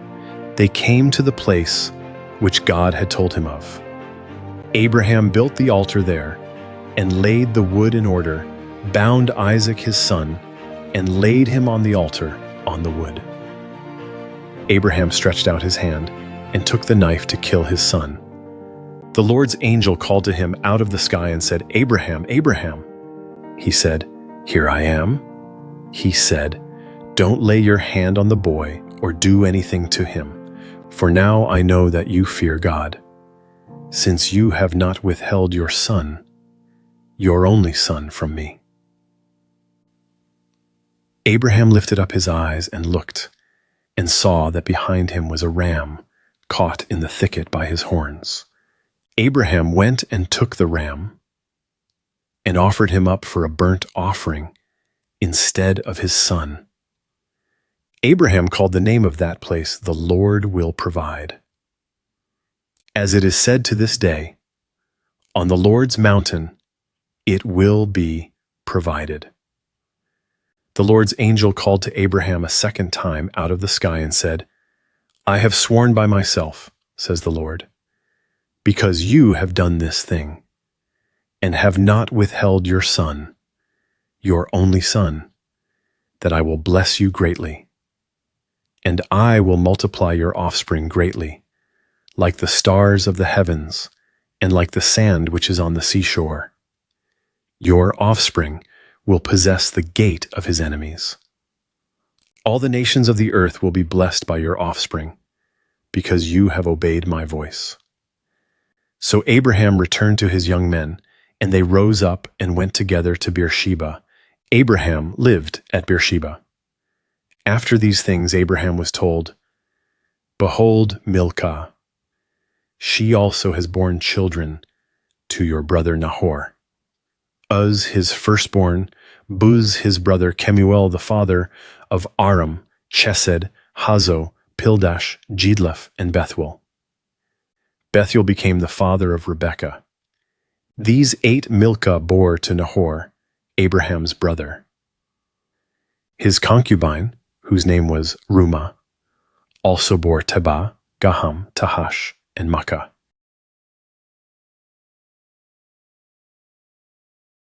Genesis 23. Sarah lived 127 years. This was the length of Sarah's life. Sarah died in Kiriath Arba, also called Hebron, in the land of Canaan. Abraham came to mourn for Sarah and to weep for her. Abraham rose up from before his dead and spoke to the children of Heth, saying, "I am a stranger and a foreigner living with you. Give me a possession of a burying place with you, that I may bury my dead out of my sight." The children of Heth answered Abraham, saying to him, "Hear us, my lord. You are a prince of God among us. Bury your dead in the best of our tombs. None of us will withhold from you his tomb. Bury your dead." Abraham rose up and bowed himself to the people of the land, to the children of Heth. He talked with them, saying, "If you agree that I should bury my dead out of my sight, hear me, and entreat for me to Ephron the son of Zohar, that he may sell me the cave of Machpelah, which he has, which is in the end of his field. For the full price let him sell it to me among you, as a possession for a burial place." Now Ephron was sitting in the middle of the children of Heth. Ephron the Hittite answered Abraham in the hearing of the children of Heth, even of all who went in at the gate of his city, saying, "No, my lord, hear me. I give you the field, and I give you the cave that is in it. In the presence of the children of my people I give it to you. Bury your dead." Abraham bowed himself down before the people of the land. He spoke to Ephron in the audience of the people of the land, saying, "But if you will, please hear me. I will give the price of the field. Take it from me, and I will bury my dead there." Ephron answered Abraham, saying to him, "My lord, listen to me. What is a piece of land worth 400 shekels of silver between me and you? Therefore bury your dead." Abraham listened to Ephron. Abraham weighed to Ephron the silver, which he had named in the hearing of the children of Heth, 400 shekels of silver, according to the current merchant standard. So the field of Ephron, which was in Machpelah, which was before Mamre, the field, the cave which was in it, and all the trees that were in the field, that were in all of its borders, were deeded to Abraham for a possession in the presence of the children of Heth, before all who went in at the gate of his city. After this, Abraham buried Sarah, his wife, in the cave of the field of Machpelah, before Mamre, that is, Hebron, in the land of Canaan. The field and the cave that is in it were deeded to Abraham by the children of Heth as a possession for a burial place.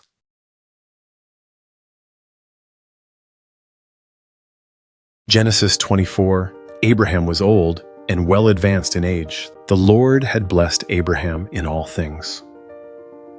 Abraham said to his servant, the elder of his house, who ruled over all that he had, "Please put your hand under my thigh. I will make you swear by the Lord, the God of heaven and the God of the earth, that you shall not take a wife for my son of the daughters of the Canaanites, among whom I live, but you shall go to my country and to my relatives and take a wife for my son Isaac." The servant said to him, "What if the woman isn't willing to follow me to this land? Must I bring your son again to the land you came from?" Abraham said to him, "Beware that you don't bring my son there again. The Lord, the God of heaven, who took me from my father's house and from the land of my birth, who spoke to me and who swore to me, saying, 'I will give this land to your offspring.' He will send his angel before you, and you shall take a wife for my son from there. If the woman isn't willing to follow you, then you shall be clear from this oath to me. Only you shall not bring my son there again." The servant put his hand under the thigh of Abraham his master and swore to him concerning this matter. The servant took 10 of his master's camels and departed, having a variety of good things of his master's with him. He arose and went to Mesopotamia, to the city of Nahor. He made the camels kneel down outside the city, by the well of water at the time of evening, the time that women go out to draw water. He said, "Lord, the God of my master Abraham, please give me success today, and show kindness to my master Abraham. Behold, I am standing by the spring of water. The daughters of the men of the city are coming out to draw water. Let it happen, that the young lady to whom I will say, 'Please let down your pitcher that I may drink,' then she says, 'Drink, and I will also give your camels a drink.' Let her be the one you have appointed for your servant Isaac. By this I will know that you have shown kindness to my master." Before he had finished speaking, behold, Rebekah came out, who was born to Bethuel the son of Milcah, the wife of Nahor, Abraham's brother, with her pitcher on her shoulder. The young lady was very beautiful to look at, a virgin. No man had known her. She went down to the spring, filled her pitcher, and came up.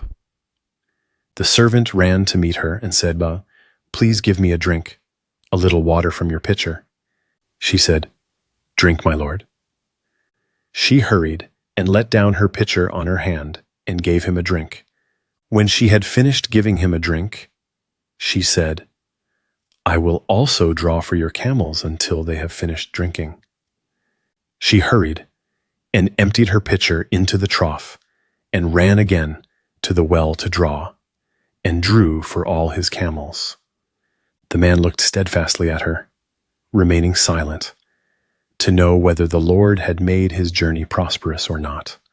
As the camels had finished drinking, the man took a golden ring of 1/2 shekel weight, and 2 bracelets for her hands, of 10 shekels weight of gold, and said, "Whose daughter are you?" Please tell me, is there room in your father's house for us to stay?"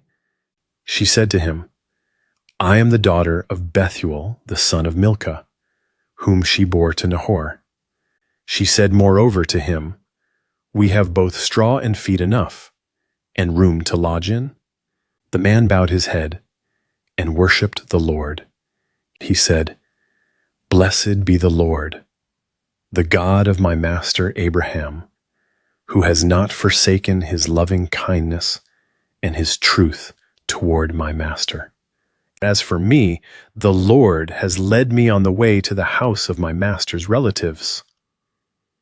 The young lady ran and told her mother's house about these words. Rebekah had a brother, and his name was Laban. Laban ran out to the man to the spring when he saw the ring and the bracelets on his sister's hands, and when he heard the words of Rebekah his sister saying, "This is what the man said to me," he came to the man. Behold, he was standing by the camels at the spring. He said, "Come in, you blessed of the Lord. Why do you stand outside? For I have prepared the house and room for the camels." The man came into the house, and he unloaded the camels. He gave straw and feed for the camels, and water to wash his feet and the feet of the men who were with him. Food was set before him to eat, but he said, "I will not eat until I have told my message." Laban said, "Speak on."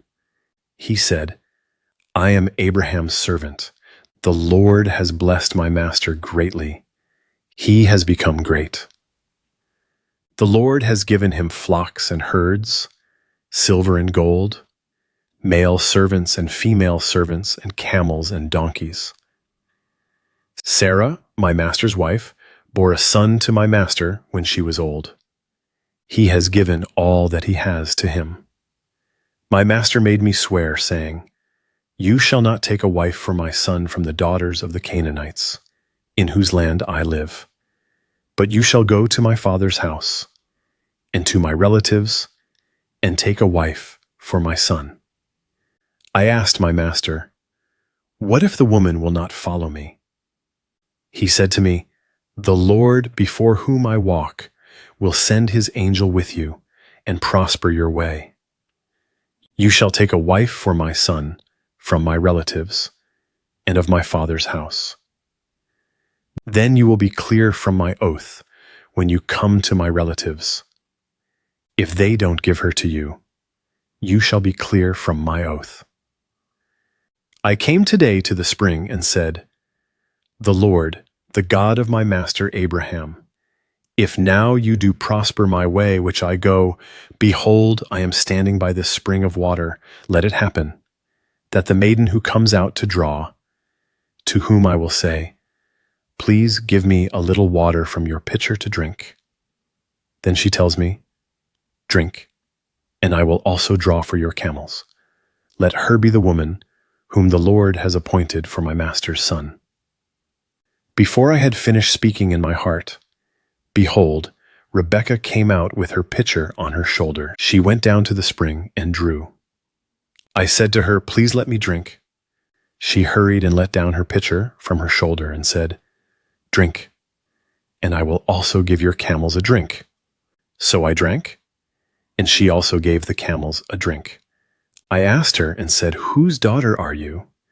She said, "The daughter of Bethuel, Nahor's son, whom Milcah bore to him." I put the ring on her nose and the bracelets on her hands. I bowed my head and worshipped the Lord and blessed the Lord, the God of my master Abraham, who had led me in the right way to take my master's brother's daughter for his son. Now if you will deal kindly and truly with my master, tell me. If not, tell me, that I may turn to the right hand or to the left." Then Laban and Bethuel answered, "The thing proceeds from the Lord. We can't speak to you bad or good. Behold, Rebekah is before you. Take her and go, and let her be your master's son's wife, as the Lord has spoken." When Abraham's servant heard their words, he bowed himself down to the earth to the Lord. The servant brought out jewels of silver and jewels of gold and clothing and gave them to Rebekah. He also gave precious things to her brother and her mother. They ate and drank, he and the men who were with him, and stayed all night. They rose up in the morning, and he said, "Send me away to my master." Her brother and her mother said, "Let the young lady stay with us a few days, at least 10. After that, she will go."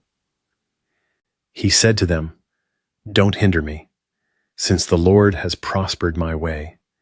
Send me away that I may go to my master." They said, "We will call the young lady and ask her." They called Rebekah and said to her, "Will you go with this man?" She said, "I will go." They sent away Rebekah, their sister, with her nurse Abraham's servant and his men. They blessed Rebekah and said to her, "Our sister, may you be the mother of thousands of 10,000s, and let your offspring possess the gate of those who hate them." Rebekah arose with her ladies. They rode on the camels and followed the man.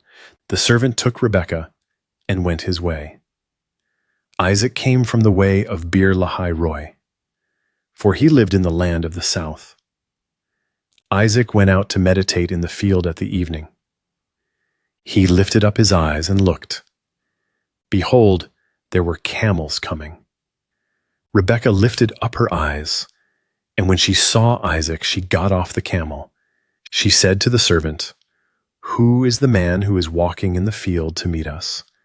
The servant said, "It is my master." She took her veil and covered herself. The servant told Isaac all the things that he had done. Isaac brought her into his mother Sarah's tent and took Rebekah, and she became his wife. He loved her. So Isaac was comforted after his mother's death.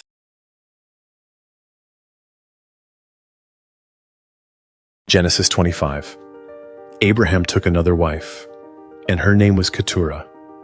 She bore him Zimran, Jokshan, Medan, Midian, Ishbak, and Shua. Jokshan became the father of Sheba and Dedan. The sons of Dedan were Ashurim, Letushim, and Lumim. The sons of Midian were Ephah, Epher, Hanoch, Abida, and Eldah. All these were the children of Keturah. Abraham gave all that he had to Isaac. But Abraham gave gifts to the sons of Abraham's concubines. While he still lived, he sent them away from Isaac his son, eastward to the east country. These are the days of the years of Abraham's life, which he lived, 175 years. Abraham gave up his spirit and died at a good old age, an old man and full of years, and was gathered to his people. Isaac and Ishmael, his sons, buried him in the cave of Machpelah, in the field of Ephron, the son of Zohar the Hittite, which is near Mamre, the field which Abraham purchased from the children of Heth. Abraham was buried there with Sarah, his wife. After the death of Abraham, God blessed Isaac, his son. Isaac lived by Beer-lahai-roi. Now this is the history of the generations of Ishmael, Abraham's son, whom Hagar the Egyptian, Sarah's servant, bore to Abraham. These are the names of the sons of Ishmael, by their names, according to the order of their birth. The firstborn of Ishmael, Nebaioth, then Kedar, Adbeel, Mibsam, Mishma, Duma, Massa, Hadad, Tema, Jetur, Naphish, and Kedemah. These are the sons of Ishmael, and these are their names, by their villages and by their encampments, 12 princes according to their nations. These are the years of the life of Ishmael, 137 years. He gave up his spirit and died, and was gathered to his people. They lived from Havilah to Shur, that is before Egypt, as you go toward Assyria. He lived opposite all his relatives. This is the history of the generations of Isaac, Abraham's son. Abraham became the father of Isaac. Isaac was 40 years old when he took Rebekah, the daughter of Bethuel the Syrian of Paddan Aram, the sister of Laban the Syrian, to be his wife. Isaac entreated the Lord for his wife because she was barren. The Lord was entreated by him, and Rebekah his wife conceived. The children struggled together within her. She said, "If it is like this, why do I live?" She went to inquire of the Lord. The Lord said to her, "Two nations are in your womb. Two peoples will be separated from your body. The one people will be stronger than the other people. The elder will serve the younger." When her days to be delivered were fulfilled, behold, there were twins in her womb. The first came out red all over like a hairy garment. They named him Esau. After that, his brother came out, and his hand had hold on Esau's heel. He was named Jacob. Isaac was 60 years old when she bore them. The boys grew. Esau was a skillful hunter, a man of the field.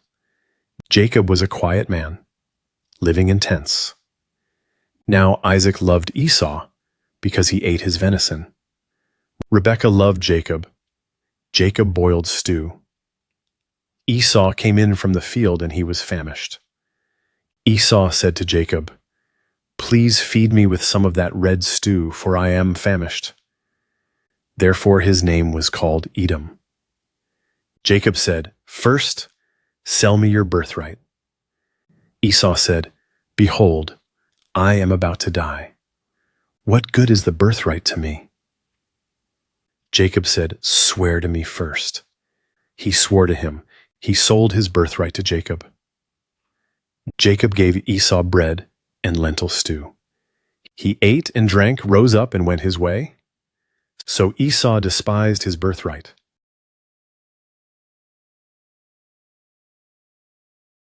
Genesis 26. There was a famine in the land, in addition to the first famine that was in the days of Abraham.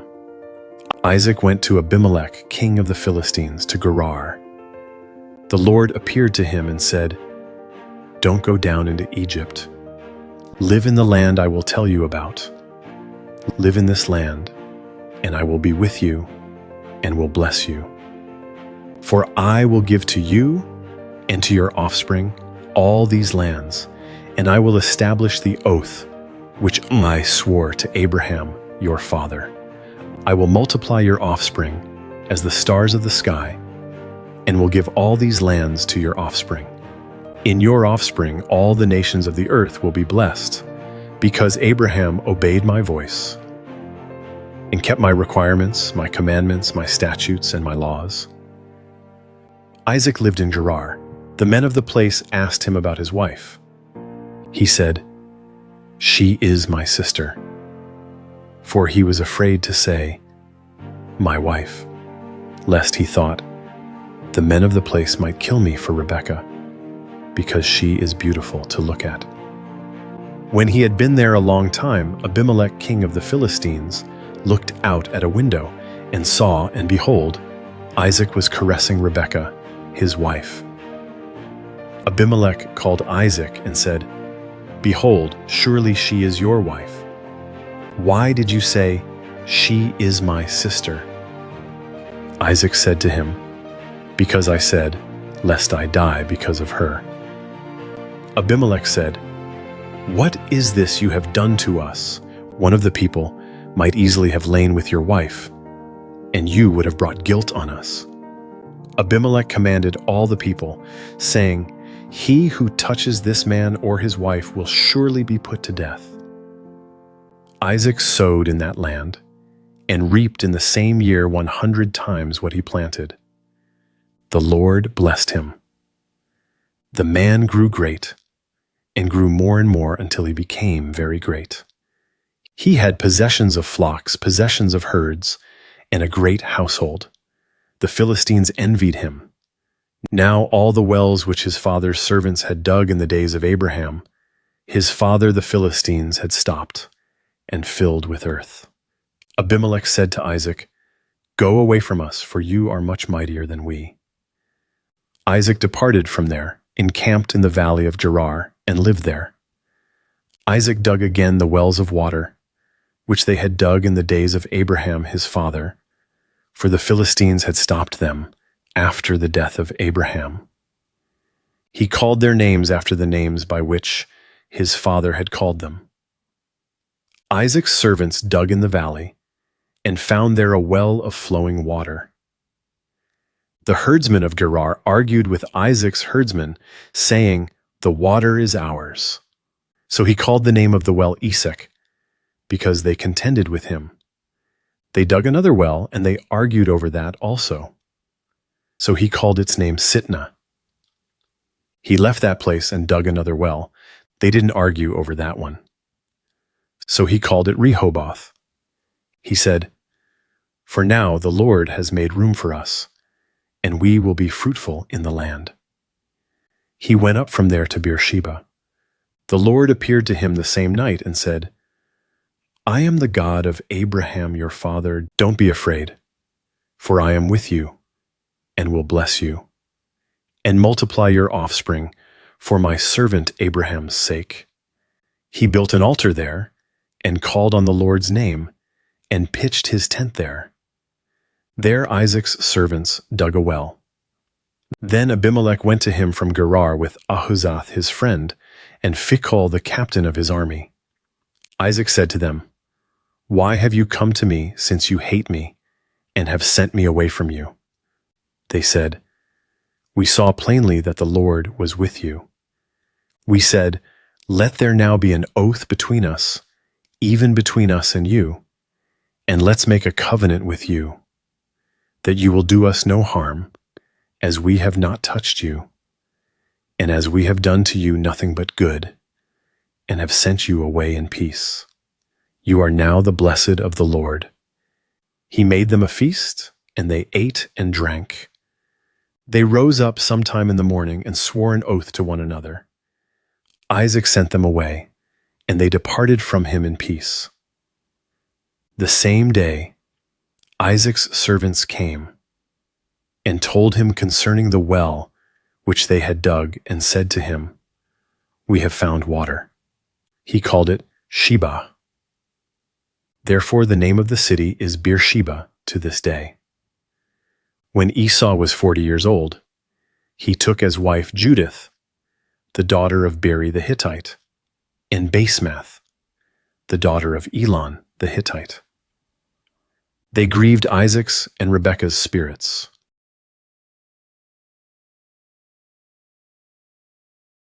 Genesis 27. When Isaac was old, and his eyes were dim so that he could not see, he called Esau his elder son and said to him, "My son?" He said to him, "Here I am." He said, "See now, I am old. I don't know the day of my death. Now therefore, please take your weapons, your quiver and your bow, and go out to the field and get me venison. Make me savory food, such as I love, and bring it to me, that I may eat, and that my soul may bless you before I die." Rebekah heard when Isaac spoke to Esau his son. Esau went to the field to hunt for venison and to bring it. Rebekah spoke to Jacob her son, saying, "Behold, I heard your father speak to Esau your brother, saying, 'Bring me venison, and make me savory food, that I may eat, and bless you before the Lord, before my death.'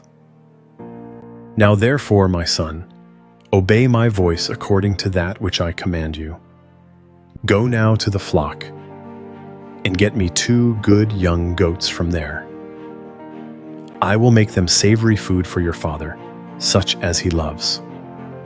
You shall bring it to your father, that he may eat, so that he may bless you before his death."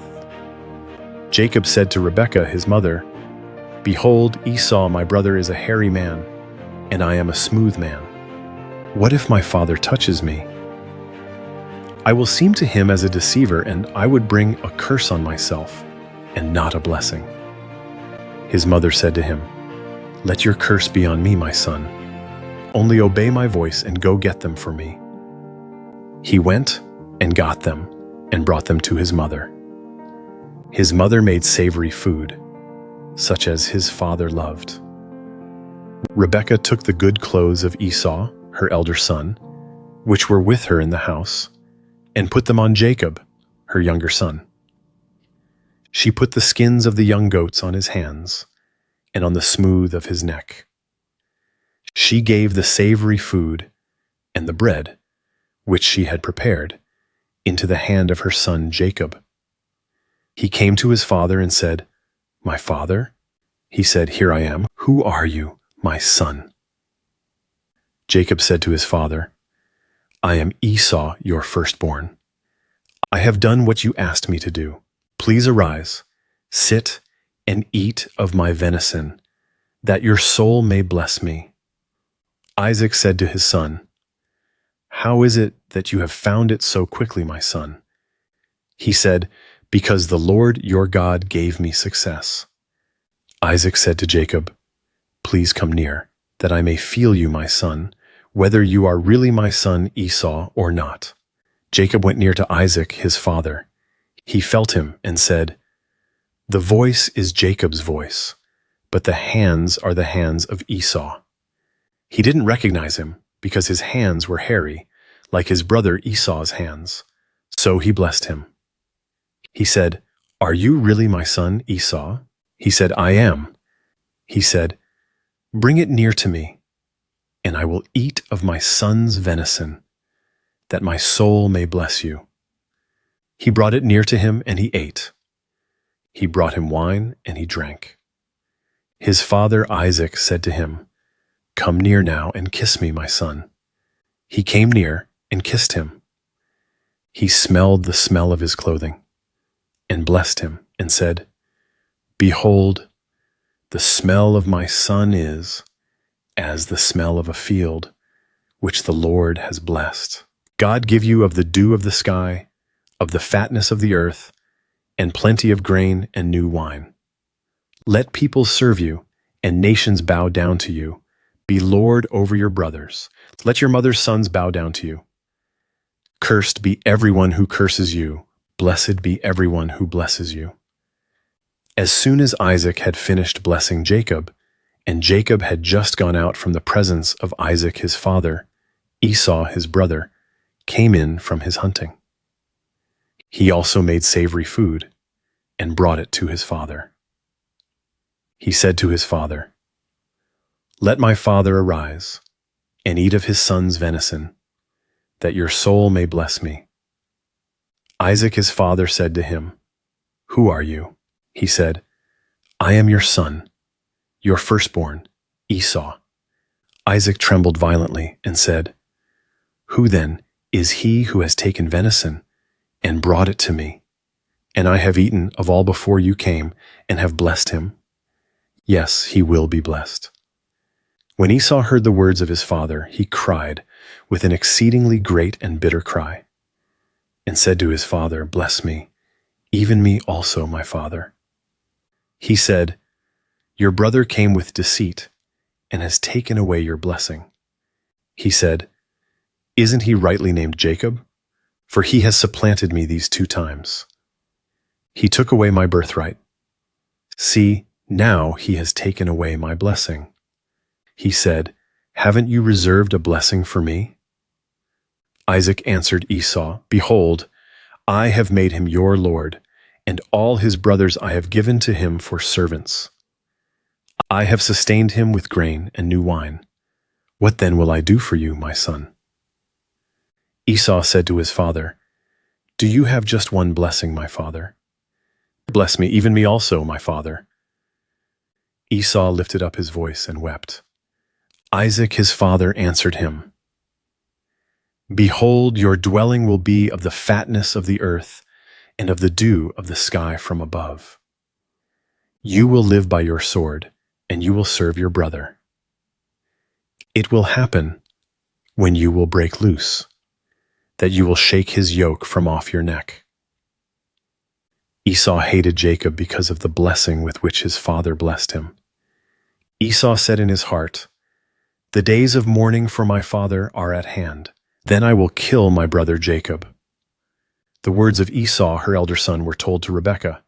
She sent and called Jacob, her younger son, and said to him, "Behold, your brother Esau comforts himself about you by planning to kill you. Now therefore, my son, obey my voice. Arise, flee to Laban, my brother, in Haran. Stay with him a few days, until your brother's fury turns away, until your brother's anger turns away from you and he forgets what you have done to him. Then I will send and get you from there. Why should I be bereaved of you both in one day?" Rebekah said to Isaac, "I am weary of my life because of the daughters of Heth. If Jacob takes a wife of the daughters of Heth, such as these, of the daughters of the land, what good will my life do me?"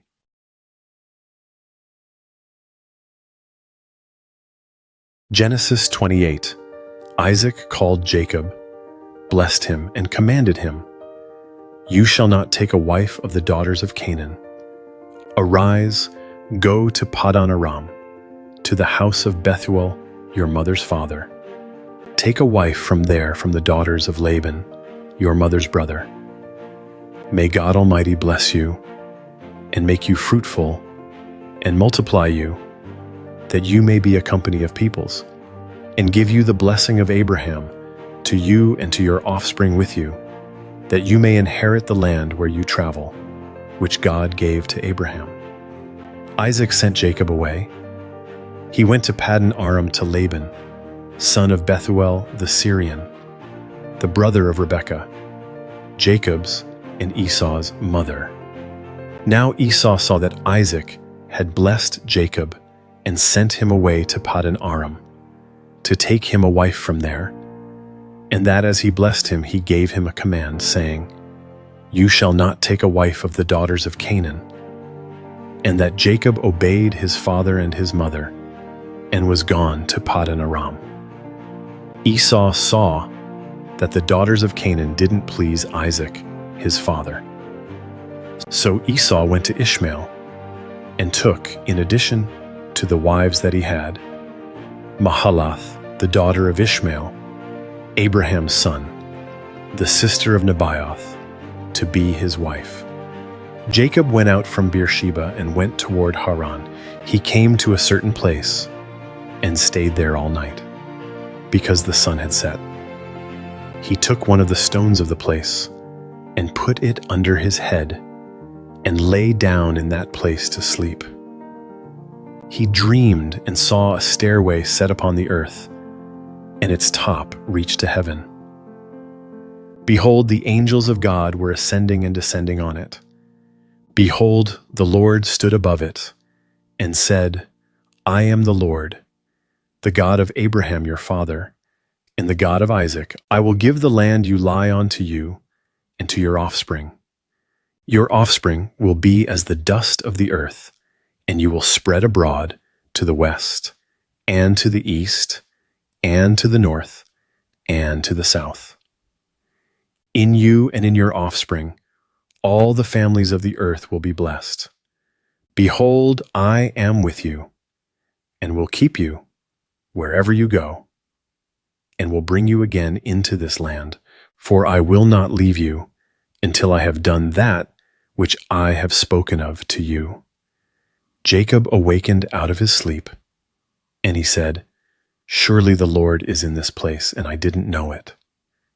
He was afraid and said, "How awesome this place is! This is none other than God's house, and this is the gate of heaven." Jacob rose up early in the morning, and took the stone that he had put under his head, and set it up for a pillar, and poured oil on its top. He called the name of that place Bethel, but the name of the city was Luz at the first. Jacob vowed a vow, saying, "If God will be with me, and will keep me in this way that I go, and will give me bread to eat and clothing to put on, so that I come again to my father's house in peace, and the Lord will be my God. Then this stone, which I have set up for a pillar, will be God's house. Of all that you will give me, I will surely give a tenth to you."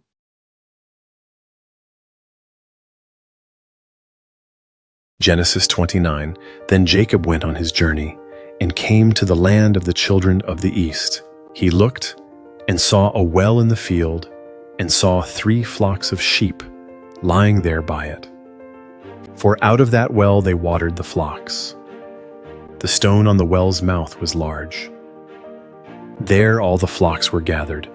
They rolled the stone from the well's mouth and watered the sheep, and put the stone back on the well's mouth in its place. Jacob said to them, "My relatives, where are you from?" They said, "We are from Haran." He said to them, "Do you know Laban, the son of Nahor?" They said, "We know him." He said to them, "Is it well with him?" They said, "It is well. See, Rachel, his daughter, is coming with the sheep." He said, "Behold, it is still the middle of the day, not time to gather the livestock together. Water the sheep and go and feed them." They said, "We can't until all the flocks are gathered together and they roll the stone from the well's mouth. Then we will water the sheep." While he was yet speaking with them, Rachel came with her father's sheep, for she kept them. When Jacob saw Rachel, the daughter of Laban, his mother's brother, and the sheep of Laban, his mother's brother, Jacob went near and rolled the stone from the well's mouth and watered the flock of Laban, his mother's brother. Jacob kissed Rachel and lifted up his voice and wept. Jacob told Rachel that he was her father's relative and that he was Rebekah's son. She ran and told her father. When Laban heard the news of Jacob, his sister's son, he ran to meet Jacob and embraced him and kissed him and brought him to his house. Jacob told Laban all these things. Laban said to him, "Surely you are my bone and my flesh." Jacob stayed with him for a month. Laban said to Jacob, "Because you are my relative, should you therefore serve me for nothing? Tell me, what will your wages be?" Laban had 2 daughters. The name of the elder was Leah, and the name of the younger was Rachel. Leah's eyes were weak, but Rachel was beautiful in form and attractive. Jacob loved Rachel. He said, "I will serve you 7 years for Rachel, your younger daughter." Laban said, "It is better that I give her to you than that I should give her to another man. Stay with me." Jacob served 7 years for Rachel. They seemed to him but a few days for the love he had for her. Jacob said to Laban, "Give me my wife, for my days are fulfilled, that I may go in to her." Laban gathered together all the men of the place and made a feast. In the evening he took Leah his daughter and brought her to Jacob. He went in to her. Laban gave Zilpah his servant to his daughter Leah for a servant. In the morning, behold, it was Leah. He said to Laban, "What is this you have done to me? Didn't I serve with you for Rachel? Why then have you deceived me?" Laban said, "It is not done so in our place, to give the younger before the firstborn.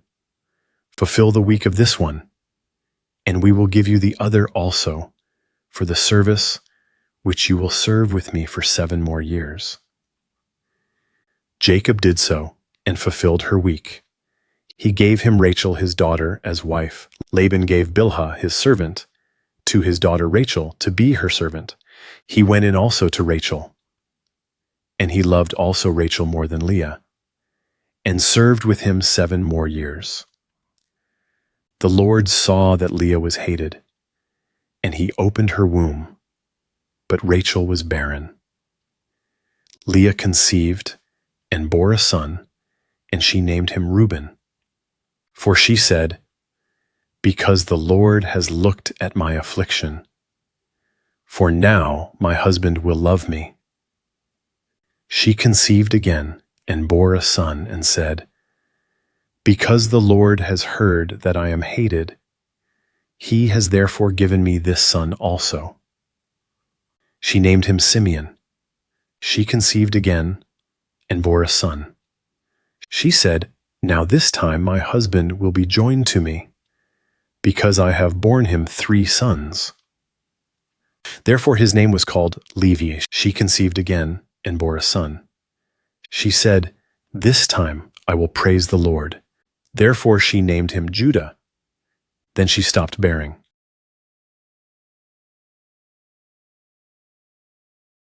Genesis 30. When Rachel saw that she bore Jacob no children, Rachel envied her sister. She said to Jacob, "Give me children, or else I will die." Jacob's anger burned against Rachel, and he said, "Am I in God's place who has withheld from you the fruit of the womb?" She said, "Behold my maid Bilhah, go in to her, that she may bear on my knees, and I also may obtain children by her." She gave him Bilhah her servant as wife, and Jacob went into her. Bilhah conceived and bore Jacob a son.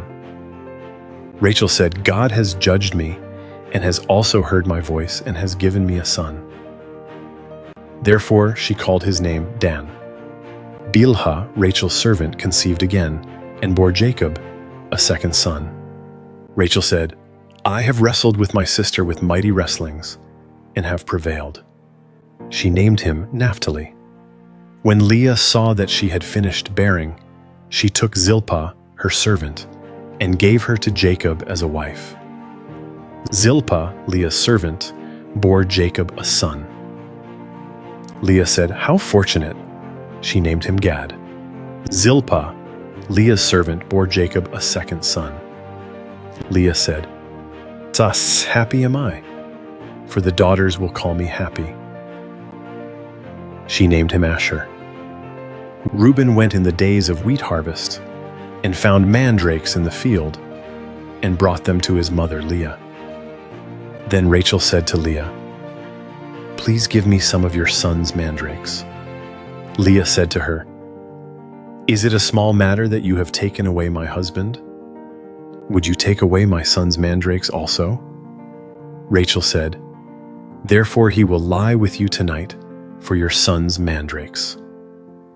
Jacob came from the field in the evening, and Leah went out to meet him and said, "You must come in to me, for I have surely hired you with my son's mandrakes." He lay with her that night. God listened to Leah, and she conceived and bore Jacob a 5th son. Leah said, "God has given me my hire, because I gave my servant to my husband." She named him Issachar. Leah conceived again and bore a 6th son to Jacob. Leah said, "God has endowed me with a good dowry. Now my husband will live with me, because I have borne him 6 sons. She named him Zebulun. Afterwards she bore a daughter, and named her Dinah. God remembered Rachel, and God listened to her, and opened her womb. She conceived, bore a son, and said, "God has taken away my reproach." She named him Joseph, saying, "May the Lord add another son to me." When Rachel had borne Joseph, Jacob said to Laban, "Send me away, that I may go to my own place and to my country. Give me my wives and my children for whom I have served you, and let me go. For you know my service, with which I have served you." Laban said to him, "If now I have found favor in your eyes, stay here, for I have divined that the Lord has blessed me for your sake." He said, "Appoint me your wages, and I will give it." Jacob said to him, "You know how I have served you, and how your livestock have fared with me. For it was little which you had before I came. and it has increased to a multitude. The Lord has blessed you wherever I turned. Now when will I provide for my own house also?" Laban said, "What shall I give you?" Jacob said, "You shall not give me anything. If you will do this thing for me, I will again feed your flock and keep it. I will pass through all your flock today, removing from there every speckled and spotted one, and every black one among the sheep, and the spotted and speckled among the goats. This will be my hire, so my righteousness will answer for me hereafter. When you come concerning my hire that is before you, every one that is not speckled and spotted among the goats, and black among the sheep, that might be with me, will be considered stolen." Laban said, "Behold, let it be according to your word." That day he removed the male goats that were streaked and spotted, and all the female goats that were speckled and spotted, every one that had white in it, and all the black ones among the sheep, and gave them into the hand of his sons. He set 3 days' journey between himself and Jacob fed the rest of Laban's flocks. Jacob took to himself rods of fresh poplar, almond, and plane tree, peeled white streaks in them, and made the white appear, which was in the rods. He set the rods which he had peeled opposite the flocks, in the watering troughs where the flocks came to drink. They conceived when they came to drink. The flocks conceived before the rods, and the flocks produced streaked, speckled, and spotted. Jacob separated the lambs, and set the faces of the flocks toward the streaked, and all the black in Laban's flock. He put his own droves apart, and didn't put them into Laban's flock. Whenever the stronger of the flock conceived, Jacob laid the rods in front of the eyes of the flock in the watering troughs, that they might conceive among the rods. But when the flock were feeble, he didn't put them in. So the feebler were Laban's, and the stronger Jacob's. The man increased exceedingly, and had large flocks, female servants and male servants, and camels and donkeys.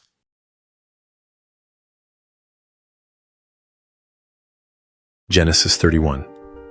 Jacob heard Laban's son's words, saying, "Jacob has taken away all that was our father's. He has obtained all this wealth from that which was our father's." Jacob saw the expression on Laban's face, and behold, it was not toward him as before. The Lord said to Jacob, "Return to the land of your fathers, and to your relatives, and I will be with you." Jacob sent and called Rachel and Leah to the field, to his flock, and said to them, "I see the expression on your father's face, that it is not toward me as before, but the God of my father has been with me. You know that I have served your father with all of my strength. Your father has deceived me and changed my wages 10 times. But God didn't allow him to hurt me. If he said, 'The speckled will be your wages,' then all the flock bore speckled. If he said, 'The streaked will be your wages,' then all the flock bore streaked. Thus God has taken away your father's livestock and given them to me." During mating season I lifted up my eyes and saw in a dream, and behold, the male goats which leaped on the flock were streaked, speckled, and grizzled. The angel of God said to me in the dream, "Jacob." And I said, "Here I am." He said, "Now lift up your eyes, and behold, all the male goats which leap on the flock are streaked, speckled, and grizzled. For I have seen all that Laban does to you. I am the God of Bethel, where you anointed a pillar, where you vowed a vow to me. Now arise, get out from this land and return to the land of your birth." Rachel and Leah answered him, "Is there yet any portion or inheritance for us in our father's house? Aren't we considered as foreigners by him? For he has sold us, and has also used up our money. For all the riches which God has taken away from our father are ours and our children's. Now then, whatever God has said to you, do." Then Jacob rose up and set his sons and his wives on the camels, and he took away all his livestock and all his possessions which he had gathered, including the livestock which he had gained in Paddan Aram, to go to Isaac his father, to the land of Canaan. Now Laban had gone to shear his sheep, and Rachel stole the teraphim that were her father's. Jacob deceived Laban the Syrian, in that he didn't tell him that he was running away. So he fled with all that he had. He rose up, passed over the river, and set his face toward the mountain of Gilead. Laban was told on the third day that Jacob had fled. He took his relatives with him and pursued him 7 days' journey. He overtook him in the mountain of Gilead. God came to Laban the Syrian in a dream of the night and said to him, "Be careful that you don't speak to Jacob either good or bad." Laban caught up with Jacob. Now Jacob had pitched his tent in the mountain, and Laban with his relatives encamped in the mountain of Gilead. Laban said to Jacob, "What have you done, that you have deceived me, and carried away my daughters like captives of the sword? Why did you flee secretly and deceive me, and didn't tell me, that I might have sent you away with mirth and with songs, with tambourine and with harp, and didn't allow me to kiss my sons and my daughters? Now you have done foolishly. It is in the power of my hand to hurt you. But the God of your father spoke to me last night, saying, 'Be careful that you don't speak to Jacob either good or bad.' Now you want to be gone, because you greatly longed for your father's house.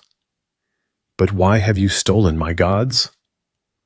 Jacob answered Laban, "Because I was afraid, for I said, 'Lest you should take your daughters from me by force.'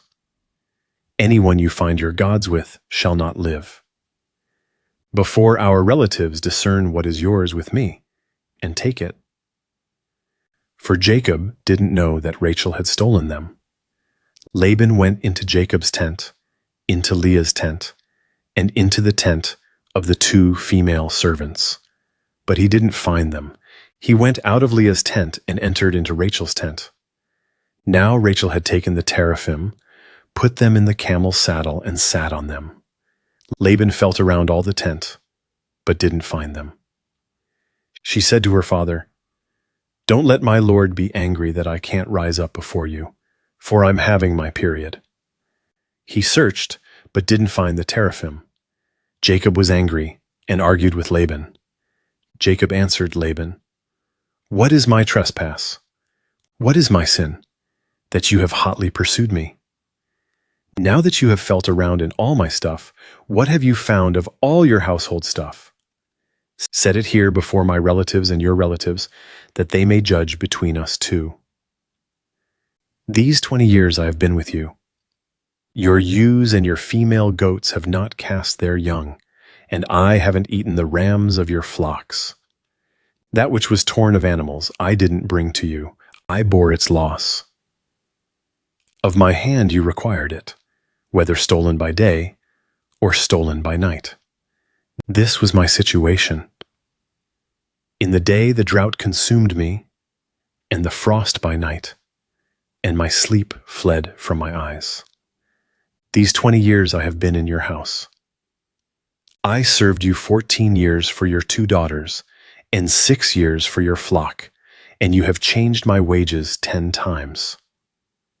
Unless the God of my father, the God of Abraham, and the fear of Isaac had been with me, surely now you would have sent me away empty. God has seen my affliction and the labor of my hands, and rebuked you last night." Laban answered Jacob, "The daughters are my daughters, the children are my children, the flocks are my flocks, and all that you see is mine. What can I do today to these my daughters? or to their children whom they have borne. Now come, let's make a covenant, you and I. Let it be for a witness between me and you." Jacob took a stone and set it up for a pillar. Jacob said to his relatives, "Gather stones." They took stones and made a heap. They ate there by the heap. Laban called it Jegar Sahadutha, but Jacob called it Gilead. Laban said, "This heap is witness between me and you today." Therefore it was named Gilead and Mizpah, for he said, "The Lord watch between me and you, when we are absent one from another. If you afflict my daughters, or if you take wives in addition to my daughters, no man is with us. Behold, God is witness between me and you." Laban said to Jacob, "See this heap, and see the pillar, which I have set between me and you.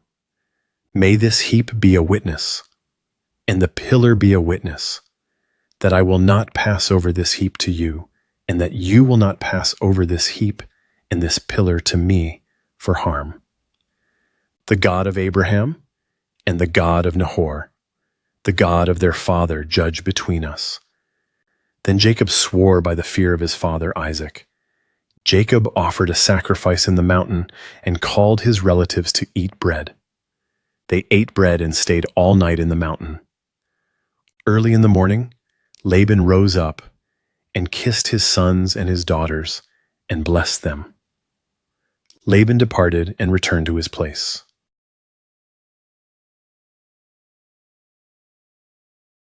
Genesis 32. Jacob went on his way, and the angels of God met him. When he saw them, Jacob said, "This is God's army." He called the name of that place Mahanaim. Jacob sent messengers in front of him to Esau, his brother, to the land of Seir, the field of Edom. He commanded them, saying, "This is what you shall tell my lord Esau. This is what your servant Jacob says. I have lived as a foreigner with Laban, and stayed until now. I have cattle, donkeys, flocks, male servants, and female servants. I have sent to tell my lord, that I may find favor in your sight." The messengers returned to Jacob, saying, "We came to your brother Esau. He is coming to meet you, and 400 men are with him." Then Jacob was greatly afraid, and was distressed. He divided the people who were with him, along with the flocks, the herds, and the camels, into 2 companies. He said, "If Esau comes to the one company and strikes it, then the company which is left will escape." Jacob said, "God of my father Abraham, and God of my father Isaac, the Lord, who said to me, 'Return to your country and to your relatives, and I will do you good.' I am not worthy of the least of all the loving kindnesses and of all the truth which you have shown to your servant. For with just my staff I crossed over this Jordan, and now I have become 2 companies.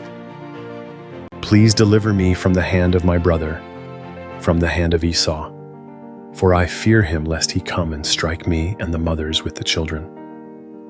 You said, "I will surely do you good, and make your offspring as the sand of the sea, which can't be counted because there are so many." He stayed there that night, and took from that which he had with him a present for Esau his brother: 200 female goats and 20 male goats, 200 ewes and 20 rams, 30 milk camels and their colts, 40 cows, 10 bulls, 20 female donkeys, and 10 foals. He delivered them into the hands of his servants, every herd by itself, and said to his servants, "Pass over before me, and put a space between herd and herd." He commanded the foremost, saying, "When Esau my brother meets you, and asks you, saying, 'Whose are you? Where are you going? Whose are these before you?' Then you shall say, 'They are your servant Jacob's. It is a present sent to my lord Esau. Behold, he also is behind us." He commanded also the second and the third, and all that followed the herds, saying, "This is how you shall speak to Esau when you find him. You shall say, 'Not only that, but behold, your servant Jacob is behind us.' For," he said, "I will appease him with the present that goes before me, and afterward I will see his face. Perhaps he will accept me." So the present passed over before him, and he himself stayed that night in the camp. He rose up that night and took his 2 wives and his 2 servants and his 11 sons and crossed over the ford of the Jabbok. He took them and sent them over the stream and sent over that which he had. Jacob was left alone and wrestled with a man there until the breaking of the day.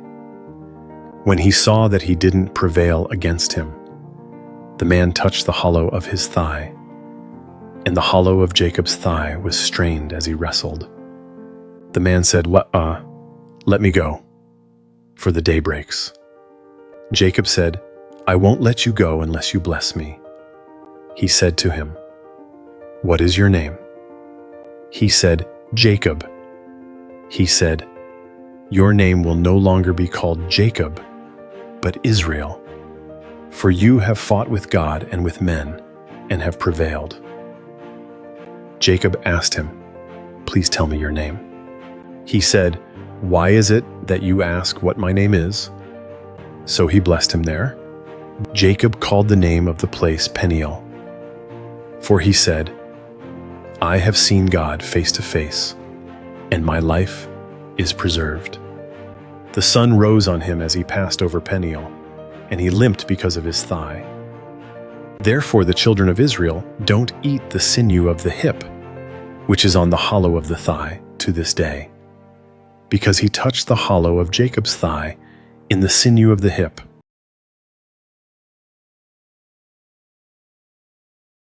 Genesis 33.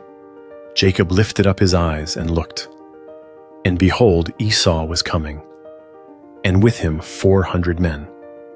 He divided the children between Leah, Rachel, and the 2 servants.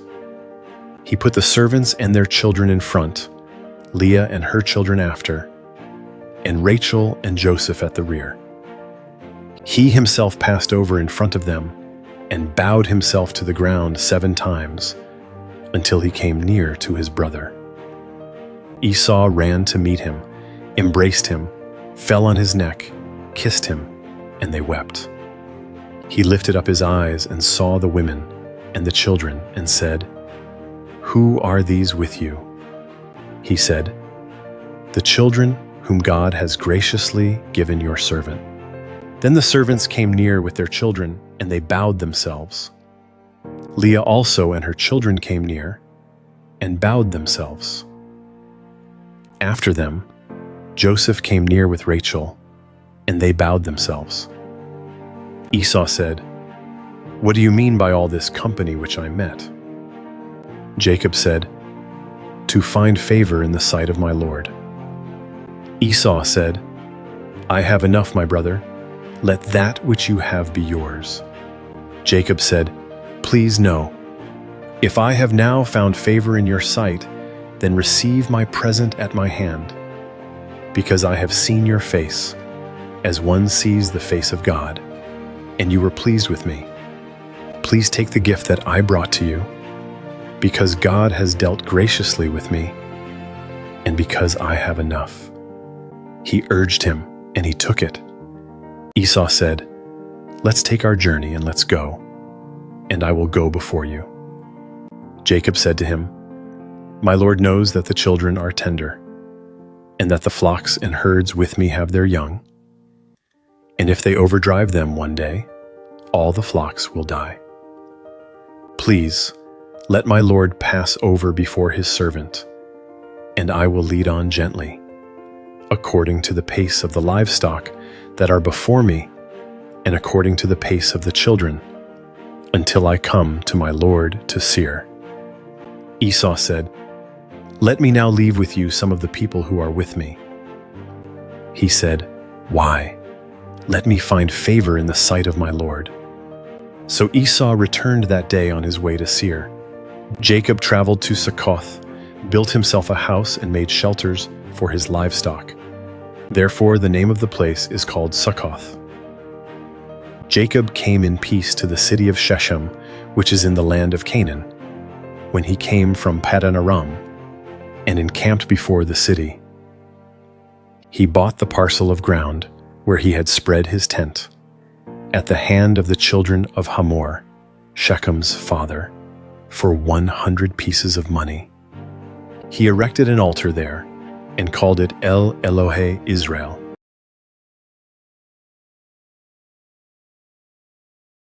Genesis 34.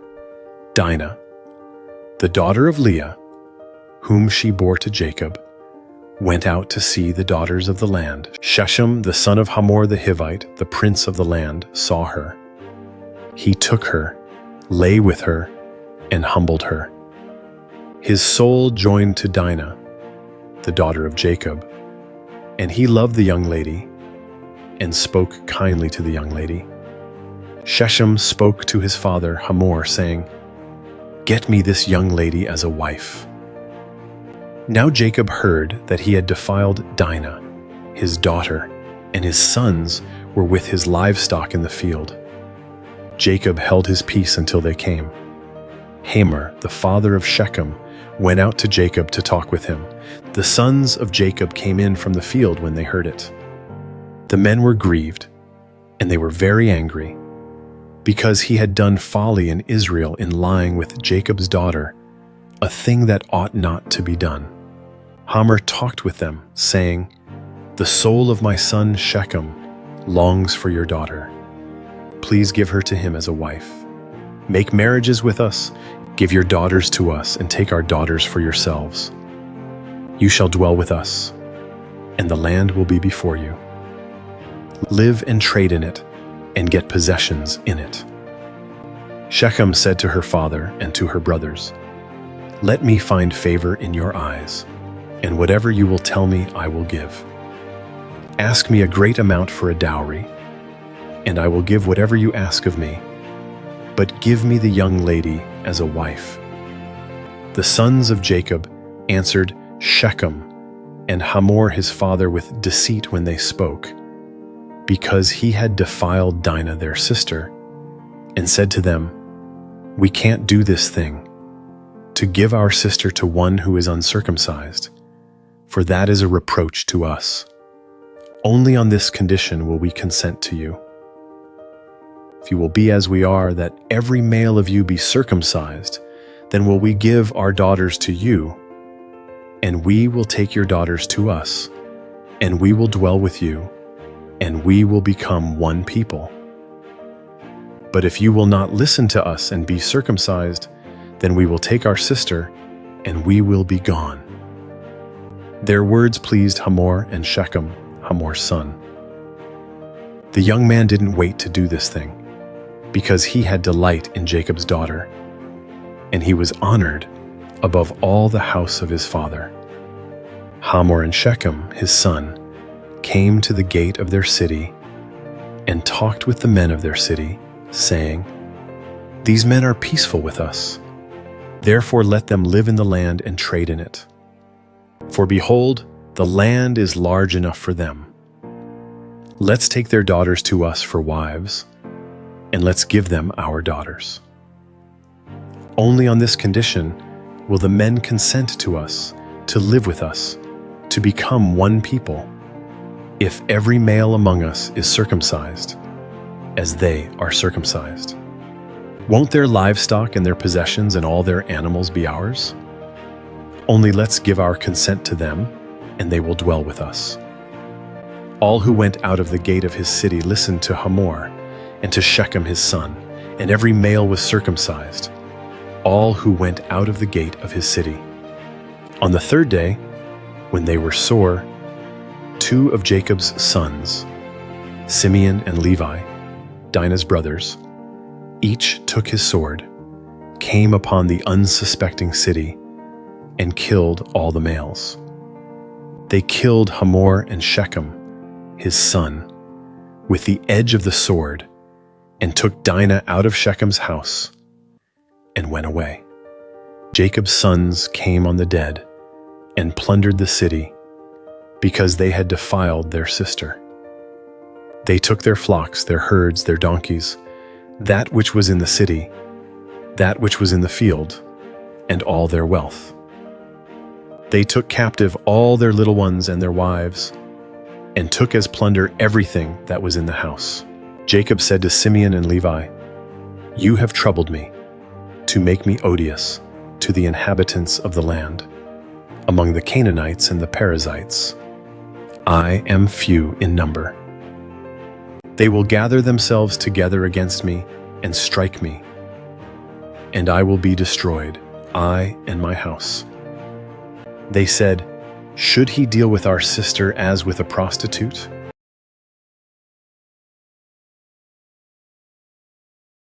Genesis 35. God said to Jacob, "Arise, go up to Bethel and live there. Make there an altar to God, who appeared to you when you fled from the face of Esau your brother." Then Jacob said to his household and to all who were with him, "Put away the foreign gods that are among you, purify yourselves, and change your garments. Let's arise and go up to Bethel. I will make there an altar to God, who answered me in the day of my distress, and was with me on the way which I went." They gave to Jacob all the foreign gods which were in their hands, and the rings which were in their ears, and Jacob hid them under the oak which was by Shechem. They traveled, and a terror of God was on the cities that were around them, and they didn't pursue the sons of Jacob. So Jacob came to Luz, that is, Bethel, which is in the land of Canaan, he and all the people who were with him. He built an altar there and called the place El Bethel, because there God was revealed to him when he fled from the face of his brother. Deborah, Rebekah's nurse, died, and she was buried below Bethel under the oak, and its name was called Allon Bakuth. God appeared to Jacob again when he came from Paddan Aram and blessed him. God said to him, "Your name is Jacob. Your name shall not be Jacob anymore, but your name will be Israel." He named him Israel. God said to him, "I am God Almighty. Be fruitful and multiply. A nation and a company of nations will be from you, and kings will come out of your body. The land which I gave to Abraham and Isaac, I will give it to you, and to your offspring after you I will give the land." God went up from him in the place where he spoke with him. Jacob set up a pillar in the place where he spoke with him, a pillar of stone. He poured out a drink offering on it and poured oil on it. Jacob called the name of the place where God spoke with him Bethel. They traveled from Bethel. There was still some distance to come to Ephrath, and Rachel travailed. She had hard labor. When she was in hard labor, the midwife said to her, Don't be afraid, for now you will have another son." As her soul was departing, for she died, she named him Benoni, but his father named him Benjamin. Rachel died and was buried on the way to Ephrath, also called Bethlehem. Jacob set up a pillar on her grave. The same is the pillar of Rachel's grave to this day. Israel traveled and spread his tent beyond the Tower of Eder. While Israel lived in that land, Reuben went and lay with Bilhah, his father's concubine, and Israel heard of it. Now the sons of Jacob were 12. The sons of Leah: Reuben, Jacob's firstborn, Simeon, Levi, Judah, Issachar, and Zebulun. The sons of Rachel: Joseph and Benjamin. The sons of Bilhah, Rachel's servant: Dan and Naphtali. The sons of Zilpah, Leah's servant: Gad and Asher. These are the sons of Jacob, who were born to him in Paddan Aram. Jacob came to Isaac his father, to Mamre, to Kiriath Arba, which is Hebron, where Abraham and Isaac lived as foreigners. The days of Isaac were 180 years. Isaac gave up the spirit and died, and was gathered to his people, old and full of days. Esau and Jacob, his sons, buried him.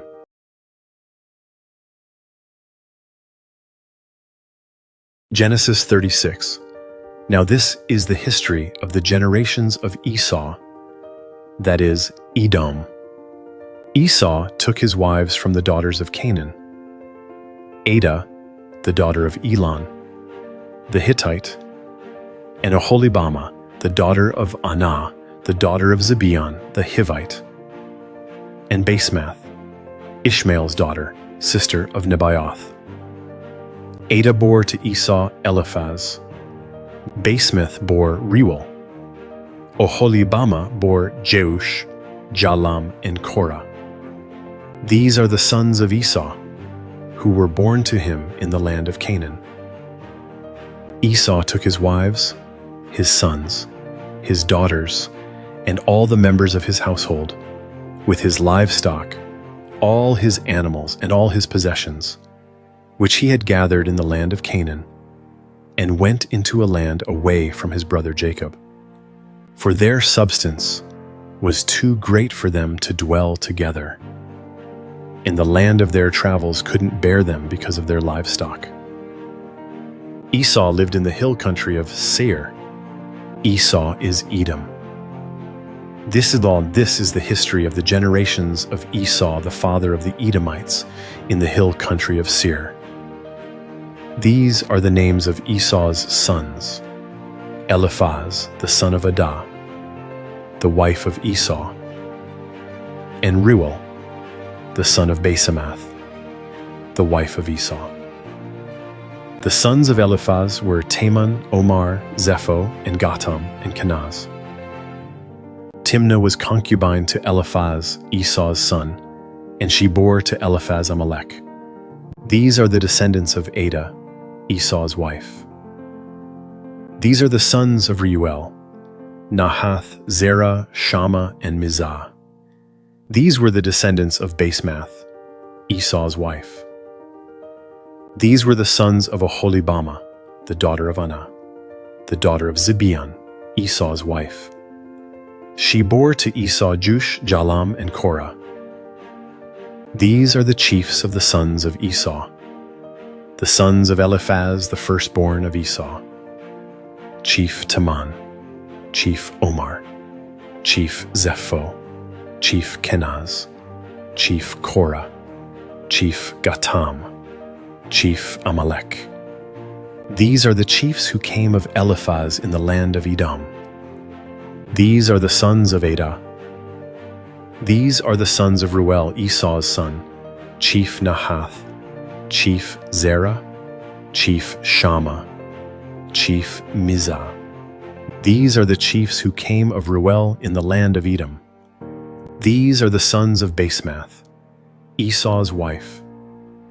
These are the sons of Oholibamah, Esau's wife: Chief Jush, Chief Jalam, Chief Korah. These are the chiefs who came of Oholibamah, the daughter of Anah, Esau's wife. These are the sons of Esau, that is, Edom, and these are their chiefs.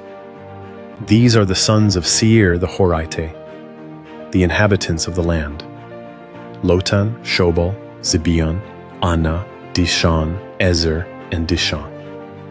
These are the chiefs who came of the Horites, the children of Seir in the land of Edom. The children of Lotan were Hori and Haman. Lotan's sister was Timnah. These are the children of Shobal: Alvan, Manahath, Ebal, Shepho, and Onam.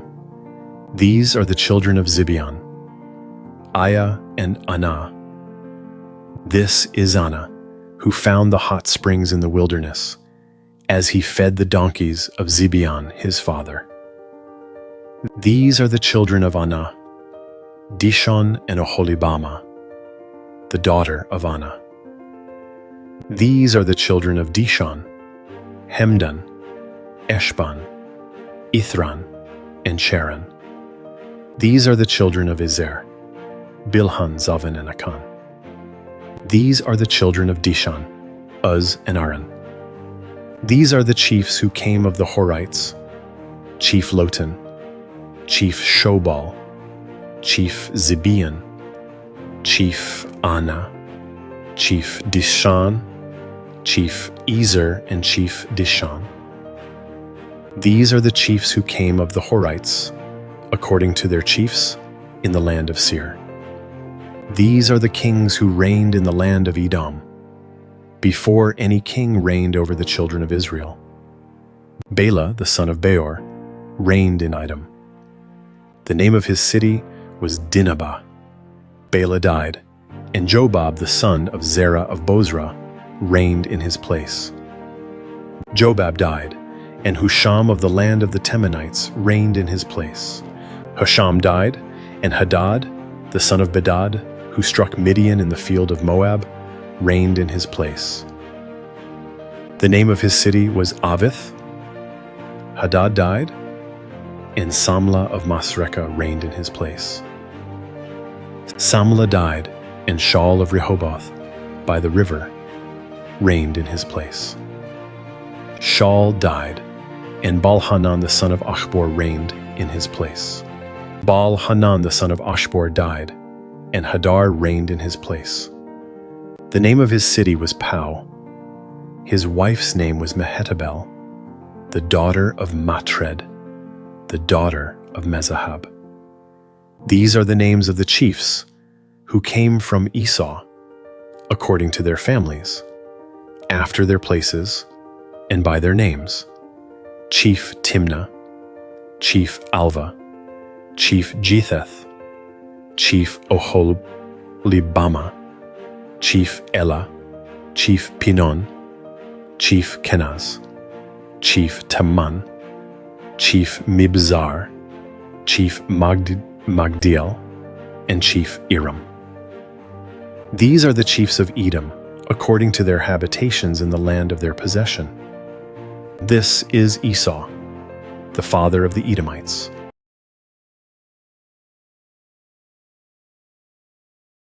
Genesis 37. Jacob lived in the land of his father's travels, in the land of Canaan. This is the history of the generations of Jacob. Joseph, being 17 years old, was feeding the flock with his brothers. He was a boy with the sons of Bilhah and Zilpah, his father's wives. Joseph brought an evil report of them to their father. Now Israel loved Joseph more than all his children, because he was the son of his old age, and he made him a tunic of many colors. His brothers saw that their father loved him more than all his brothers, and they hated him, and couldn't speak peaceably to him. Joseph dreamed a dream, and he told it to his brothers, and they hated him all the more. He said to them, "Please, hear this dream which I have dreamed. For behold, we were binding sheaves in the field, and behold, my sheaf arose, and also stood upright. And behold, your sheaves came around, and bowed down to my sheaf."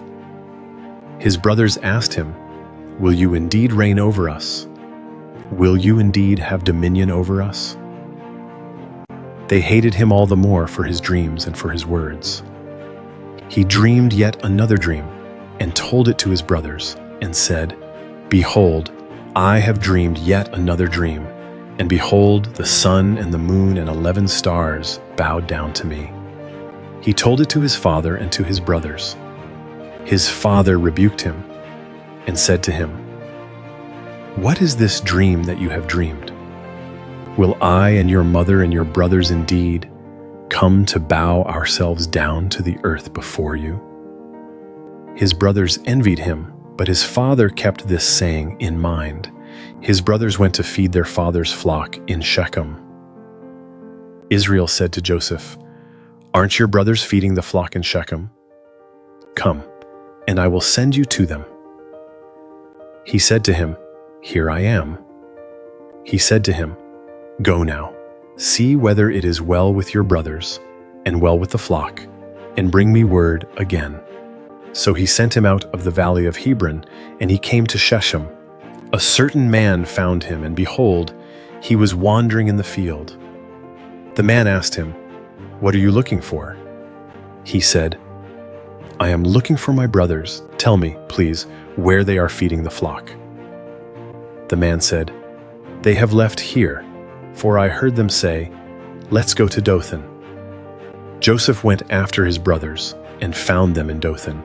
They saw him afar off, and before he came near to them, they conspired against him to kill him. They said to one another, "Behold, this dreamer comes.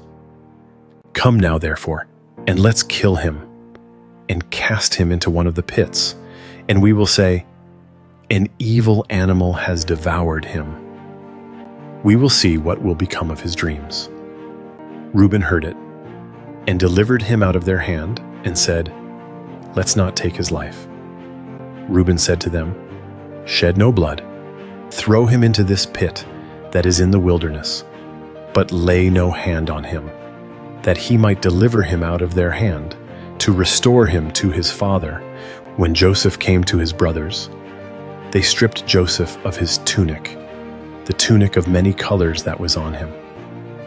And they took him and threw him into the pit. The pit was empty. There was no water in it. They sat down to eat bread, and they lifted up their eyes and looked, and saw a caravan of Ishmaelites coming from Gilead, with their camels bearing spices and balm and myrrh, going to carry it down to Egypt. Judah said to his brothers, "What profit is it if we kill our brother and conceal his blood? Come, and let's sell him to the Ishmaelites, and not let our hand be on him, for he is our brother, our flesh." His brothers listened to him. Midianites who were merchants passed by, and they drew and lifted up Joseph out of the pit, and sold Joseph to the Ishmaelites for 20 pieces of silver. The merchants brought Joseph into Egypt. Reuben returned to the pit, and saw that Joseph wasn't in the pit, and he tore his clothes. He returned to his brothers and said, "The child is no more, and I, where will I go?" They took Joseph's tunic and killed a male goat, and dipped the tunic in the blood. They took the tunic of many colors, and they brought it to their father and said, "We have found this. Examine it now, and see if it is your son's tunic or not." He recognized it and said, "It is my son's tunic. An evil animal has devoured him. Joseph is without doubt torn in pieces." Jacob tore his clothes and put sackcloth on his waist, and mourned for his son many days. All his sons and all his daughters rose up to comfort him, but he refused to be comforted. He said, "For I will go down to Sheol to my son, mourning." His father wept for him. The Midianites sold him into Egypt to Potiphar, an officer of Pharaoh's, the captain of the guard.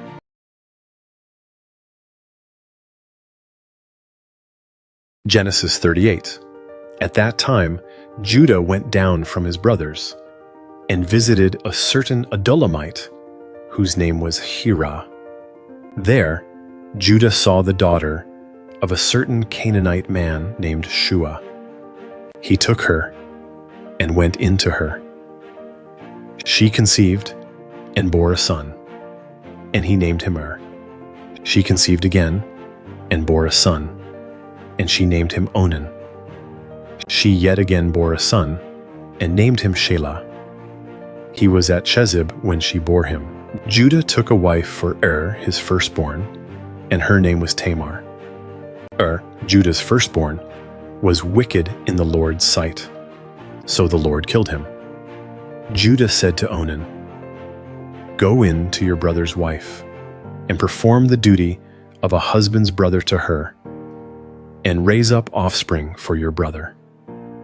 Onan knew that the offspring wouldn't be his, and when he went in to his brother's wife, he spilled his semen on the ground, lest he should give offspring to his brother.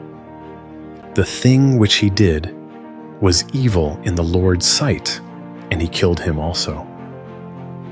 Then Judah said to Tamar, his daughter-in-law, "Remain a widow in your father's house until Shelah, my son, is grown up." For he said, "Lest he also die like his brothers." Tamar went and lived in her father's house. After many days, Shua's daughter, the wife of Judah, died. Judah was comforted and went up to his sheep shearers to Timnah, he and his friend Hira, the Adulamite. Tamar was told, "Behold, your father-in-law is going up to Timnah to shear his sheep." She took off the garments of her widowhood and covered herself with her veil and wrapped herself and sat in the gate of Enaim, which is on the way to Timnah. For she saw that Shelah was grown up, and she wasn't given to him as a wife. When Judah saw her, he thought that she was a prostitute, for she had covered her face. He turned to her by the way and said, "Please come, let me come in to you," for he didn't know that she was his daughter-in-law. She said, "What will you give me, that you may come in to me?" He said, "I will send you a young goat from the flock." She said, "Will you give me a pledge until you send it?" He said, "What pledge will I give you?" She said, "Your signet and your cord, and your staff that is in your hand." He gave them to her and came into her, and she conceived by him. She arose and went away, and put off her veil from her, and put on the garments of her widowhood. Judah sent the young goat by the hand of his friend, the Adulamite, to receive the pledge from the woman's hand, but he didn't find her. Then he asked the men of her place, saying, "Where is the prostitute that was at Enaim by the road?" They said, "There has been no prostitute here." He returned to Judah and said, "I haven't found her." And also the men of the place said, "There has been no prostitute here." Judah said, "Let her keep it, lest we be shamed. Behold, I sent this young goat, and you haven't found her." About 3 months later, Judah was told, "Tamar, your daughter-in-law, has played the prostitute. Moreover, behold, she is with child by prostitution." Judah said, "Bring her out and let her be burned." When she was brought out, she sent to her father-in-law, saying, "I am with child by the man who owns these." She also said, "Please discern whose these are, the signet and the cords and the staff." Judah acknowledged them and said, "She is more righteous than I, because I didn't give her to Shelah, my son." He knew her again no more. In the time of her travail, behold, twins were in her womb. When she travailed, one put out a hand, and the midwife took and tied a scarlet thread on his hand, saying, "This came out first." As he drew back his hand, behold, his brother came out, and she said, "Why have you made a breach for yourself?" Therefore his name was called Perez. Afterward his brother came out, who had the scarlet thread on his hand, and his name was called Zerah.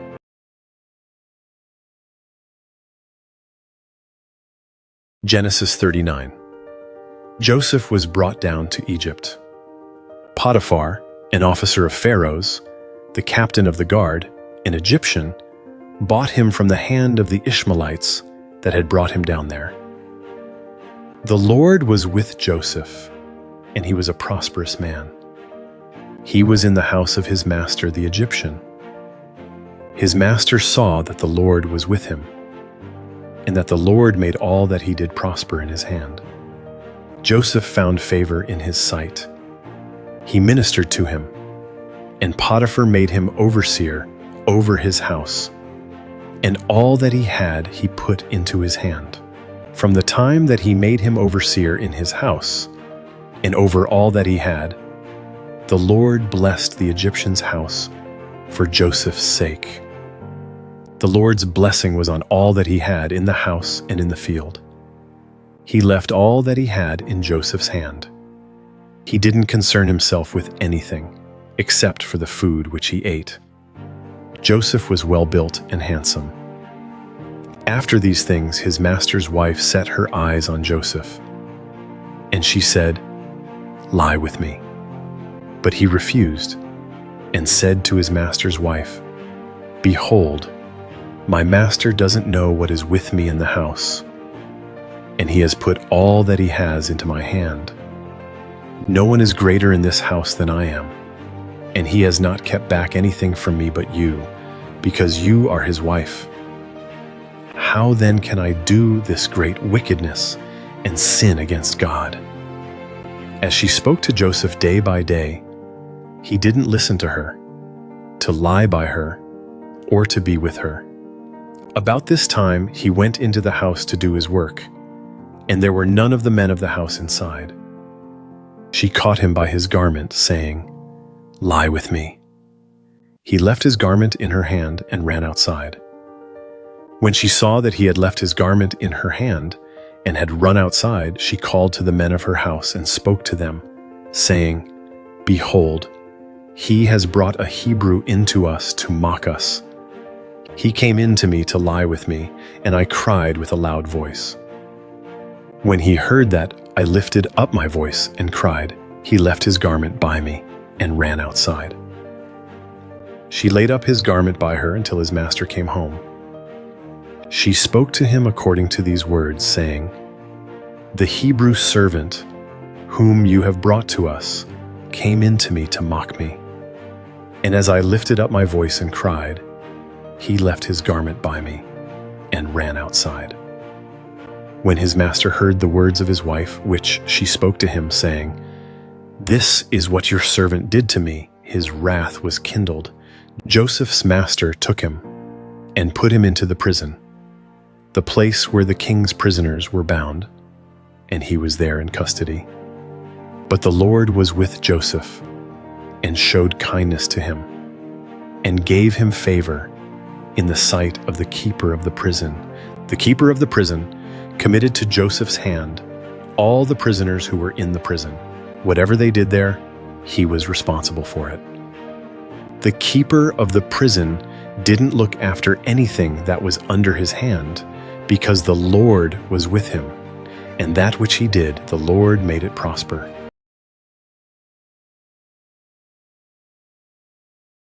Genesis 40. After these things, the butler of the king of Egypt and his baker offended their lord, the king of Egypt. Pharaoh was angry with his two officers, the chief cupbearer and the chief baker. He put them in custody in the house of the captain of the guard, into the prison, the place where Joseph was bound. The captain of the guard assigned them to Joseph, and he took care of them. They stayed in prison many days. They both dreamed a dream, each man his dream. In one night, each man according to the interpretation of his dream. The cupbearer and the baker of the king of Egypt, who were bound in the prison. Joseph came in to them in the morning and saw them, and saw that they were sad. He asked Pharaoh's officers who were with him in custody in his master's house, saying, "Why do you look so sad today?" They said to him, "We have dreamed a dream, and there is no one who can interpret it." Joseph said to them, "Don't interpretations belong to God? Please tell it to me." The chief cupbearer told his dream to Joseph and said to him, "In my dream, behold, a vine was in front of me, and in the vine were 3 branches. It was as though it budded, it blossomed, and its clusters produced ripe grapes. Pharaoh's cup was in my hand, and I took the grapes and pressed them into Pharaoh's cup, and I gave the cup into Pharaoh's hand." Joseph said to him, "This is its interpretation. The 3 branches are 3 days. Within 3 more days, Pharaoh will lift up your head and restore you to your office. You will give Pharaoh's cup into his hand, the way you did when you were his cupbearer." But remember me when it is well with you. Please show kindness to me, and make mention of me to Pharaoh, and bring me out of this house. For indeed I was stolen away out of the land of the Hebrews, and here also I have done nothing that they should put me into the dungeon." When the chief baker saw that the interpretation was good, he said to Joseph, "I also was in my dream, and behold, 3 baskets of white bread were on my head. In the uppermost basket there were all kinds of baked food for Pharaoh, and the birds ate them out of the basket on my head." Joseph answered, "This is its interpretation. The 3 baskets are 3 days. Within 3 more days Pharaoh will lift up your head from off you, and will hang you on a tree, and the birds will eat your flesh from off you." On the 3rd day, which was Pharaoh's birthday, he made a feast for all his servants, and he lifted up the head of the chief cupbearer and the head of the chief baker among his servants.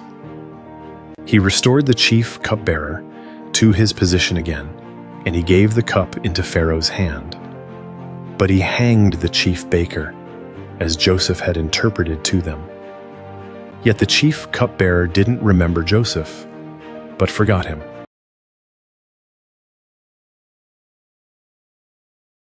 Genesis 41. At the end of 2 full years, Pharaoh dreamed, and behold, he stood by the river. Behold, 7 cattle came up out of the river.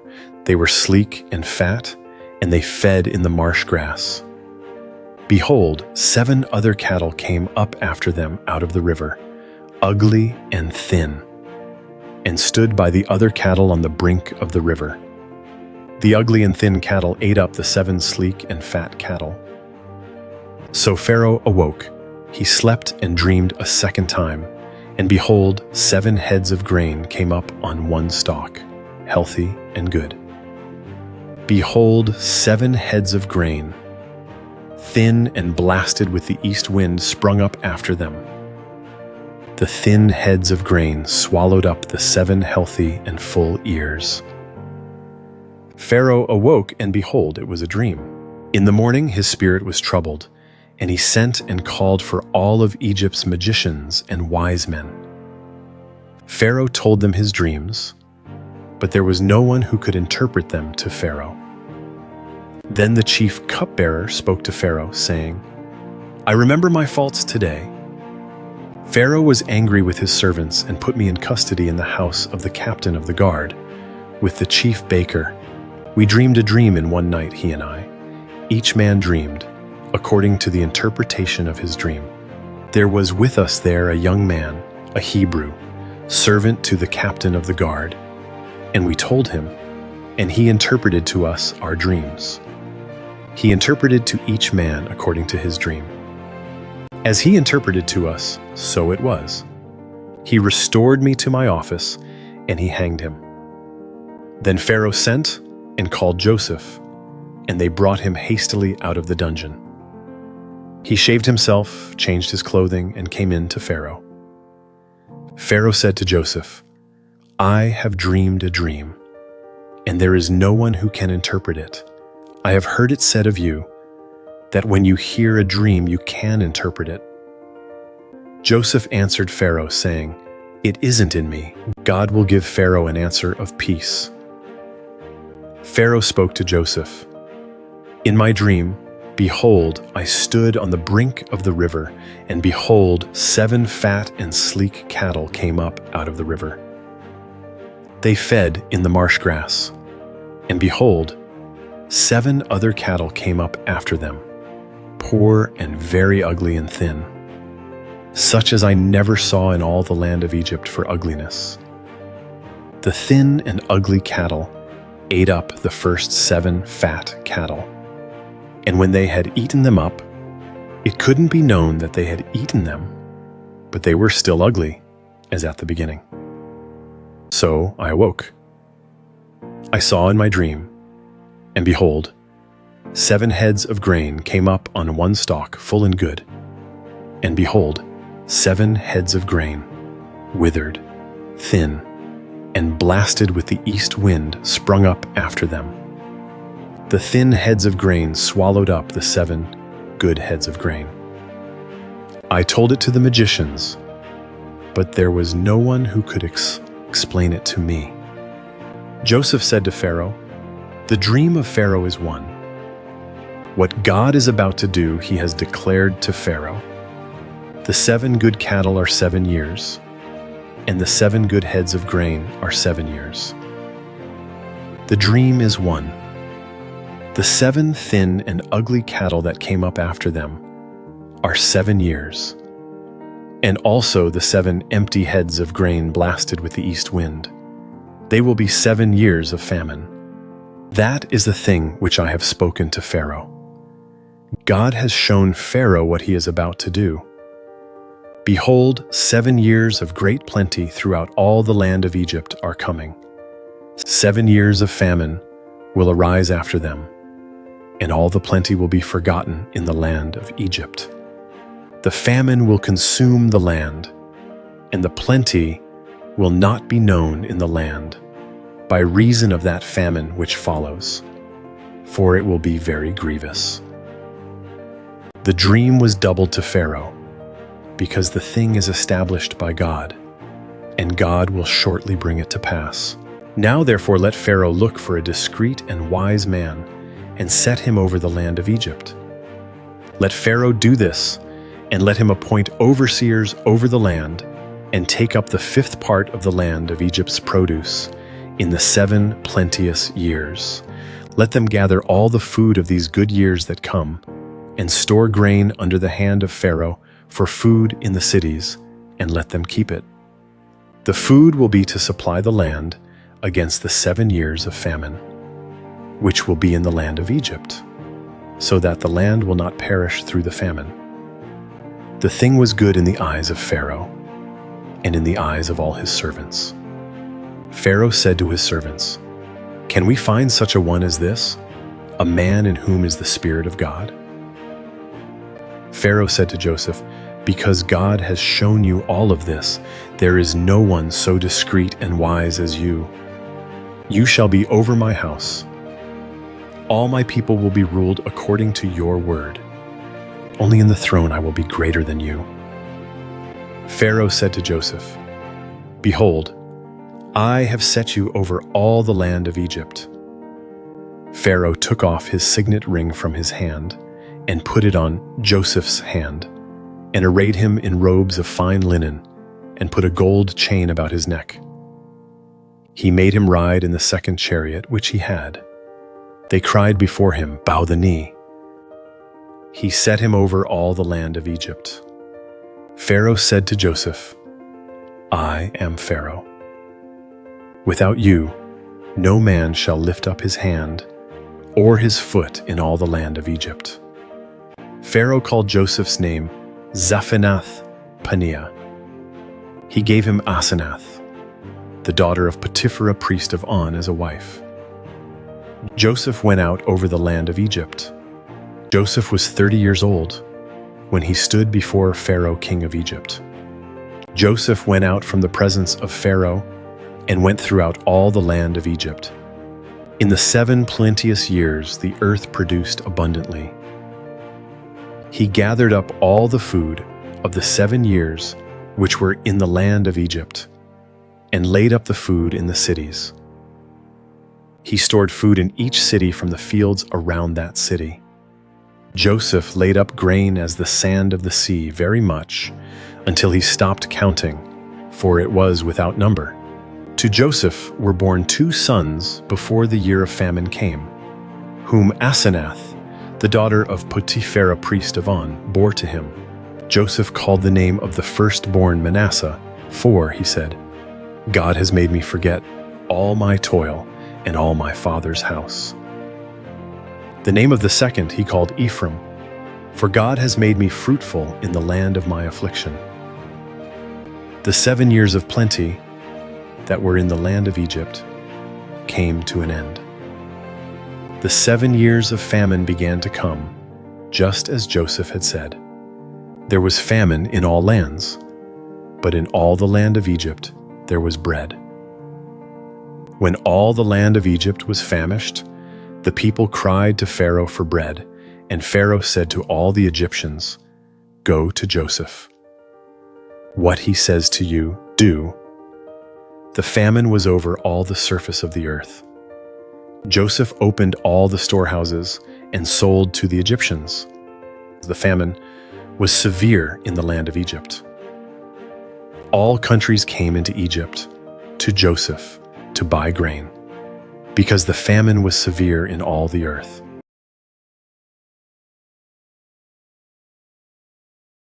Genesis 42.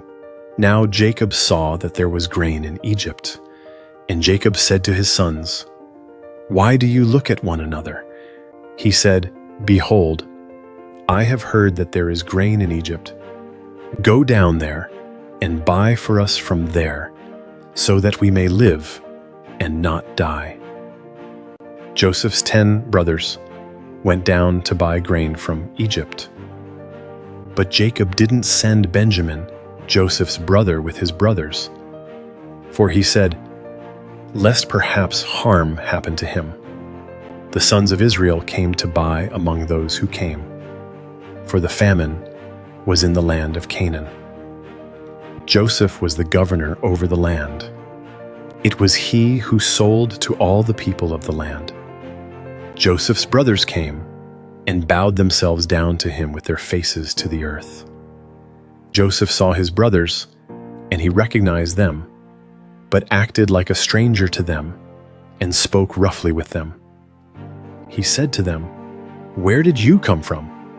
They said, "From the land of Canaan to buy food." Joseph recognized his brothers, but they didn't recognize him. Joseph remembered the dreams which he dreamed about them, and said to them, "You are spies.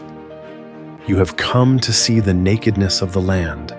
They said to him, "No, my lord, but your servants have come to buy food. We are all one man's sons.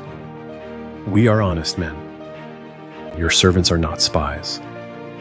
He said to them, "No, but you have come to see the nakedness of the land."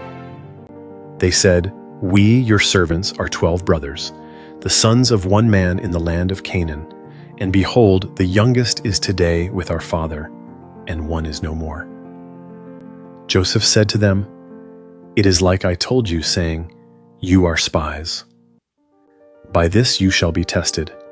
By the life of Pharaoh, you shall not go out from here, unless your youngest brother comes here. Send one of you, and let him get your brother, and you shall be bound, that your words may be tested, whether there is truth in you, or else by the life of Pharaoh, surely you are spies." He put them all together into custody for 3 days. Joseph said to them the third day, "Do this and live, for I fear God. If you are honest men, then let one of your brothers be bound in your prison, but you go, carry grain for the famine of your houses. Bring your youngest brother to me. So will your words be verified, and you won't die." They did so. They said to one another, "We are certainly guilty concerning our brother, in that we saw the distress of his soul, when he begged us, and we wouldn't listen. Therefore this distress has come upon us." Reuben answered them, saying, "Didn't I tell you, saying, 'Don't sin against the child,' and you wouldn't listen? Therefore also, behold, his blood is required." They didn't know that Joseph understood them, for there was an interpreter between them. He turned himself away from them and wept. Then he returned to them and spoke to them, and took Simeon from among them, and bound him before their eyes. Then Joseph gave a command to fill their bags with grain, and to restore each man's money into his sack, and to give them food for the way. So it was done to them. They loaded their donkeys with their grain, and departed from there. As one of them opened his sack to give his donkey food in the lodging place, he saw his money. Behold, it was in the mouth of his sack. He said to his brothers, "My money is restored. Behold, it is in my sack." Their hearts failed them, and they turned trembling to one another, saying, "What is this that God has done to us?" They came to Jacob their father, to the land of Canaan, and told him all that had happened to them, saying, "The man, the Lord of the land, spoke roughly with us, and took us for spies of the country. We said to him, 'We are honest men, we are no spies. We are 12 brothers, sons of our father. One is no more, and the youngest is today with our father in the land of Canaan.' The man, the Lord of the land, said to us, 'By this I will know that you are honest men. Leave one of your brothers with me, and take grain for the famine of your houses, and go your way. Bring your youngest brother to me. Then I will know that you are not spies, but that you are honest men. So I will deliver your brother to you, and you shall trade in the land.' As they emptied their sacks, behold, each man's bundle of money was in his sack. When they and their father saw their bundles of money, they were afraid. Jacob, their father, said to them, 'You have bereaved me of my children. Joseph is no more, Simeon is no more, and you want to take Benjamin away. All these things are against me.' Reuben spoke to his father, saying, 'Kill my 2 sons, if I don't bring him to you. Entrust him to my care, and I will bring him to you again.' He said, 'My son shall not go down with you, for his brother is dead, and he only is left. If harm happens to him along the way in which you go, then you will bring down my gray hairs with sorrow to Sheol.'"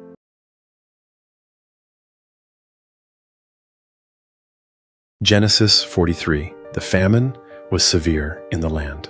When they had eaten up the grain which they had brought out of Egypt, their father said to them, "Go again, buy us a little more food." Judah spoke to him, saying, "The man solemnly warned us, saying, 'You shall not see my face unless your brother is with you. If you'll send our brother with us, we'll go down and buy you food. But if you don't send him, we won't go down, for the man said to us, "You shall not see my face unless your brother is with you." Israel said, "Why did you treat me so badly, telling the man that you had another brother?" They said, "The man asked directly concerning ourselves and concerning our relatives, saying, 'Is your father still alive? Have you another brother?' We just answered his questions. Is there any way we could know that he would say, 'Bring your brother down'?" Judah said to Israel, his father, "Send the boy with me, and we'll get up and go, so that we may live and not die, both we and you, and also our little ones. I'll be collateral for him. From my hand will you require him. If I don't bring him to you and set him before you, then let me bear the blame forever. For if we hadn't delayed, surely we would have returned a second time by now." Their father Israel said to them, "If it must be so, then do this. Take from the choice fruits of the land in your bags, and carry down a present for the man, a little balm, a little honey, spices and myrrh, nuts and almonds. And take double money in your hand, and take back the money that was returned in the mouth of your sacks. Perhaps it was an oversight. Take your brother also. Get up and return to the man. May God Almighty give you mercy before the man, that he may release to you your other brother and Benjamin. If I am bereaved of my children, I am bereaved."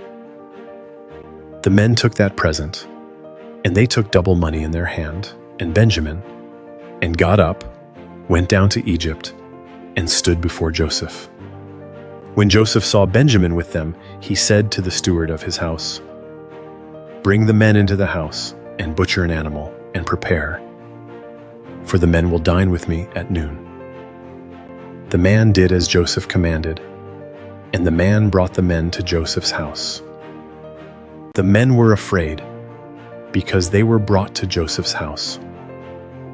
And they said, "Because of the money that was returned in our sacks the first time, we're brought in, that he may seek occasion against us, attack us, and seize us as slaves, along with our donkeys."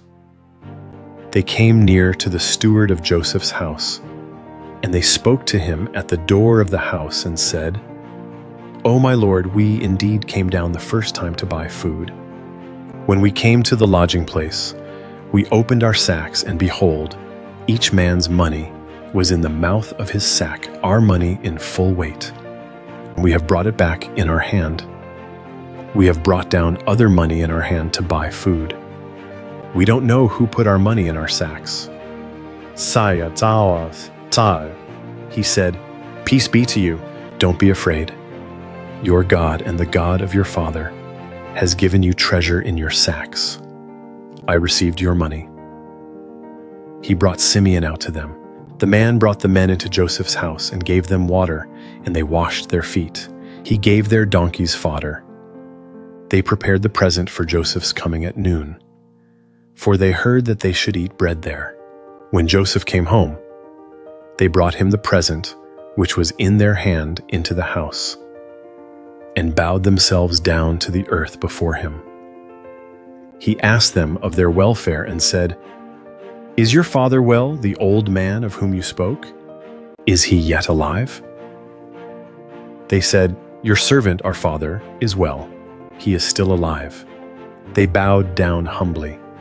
He lifted up his eyes and saw Benjamin his brother, his mother's son, and said, "Is this your youngest brother of whom you spoke to me?"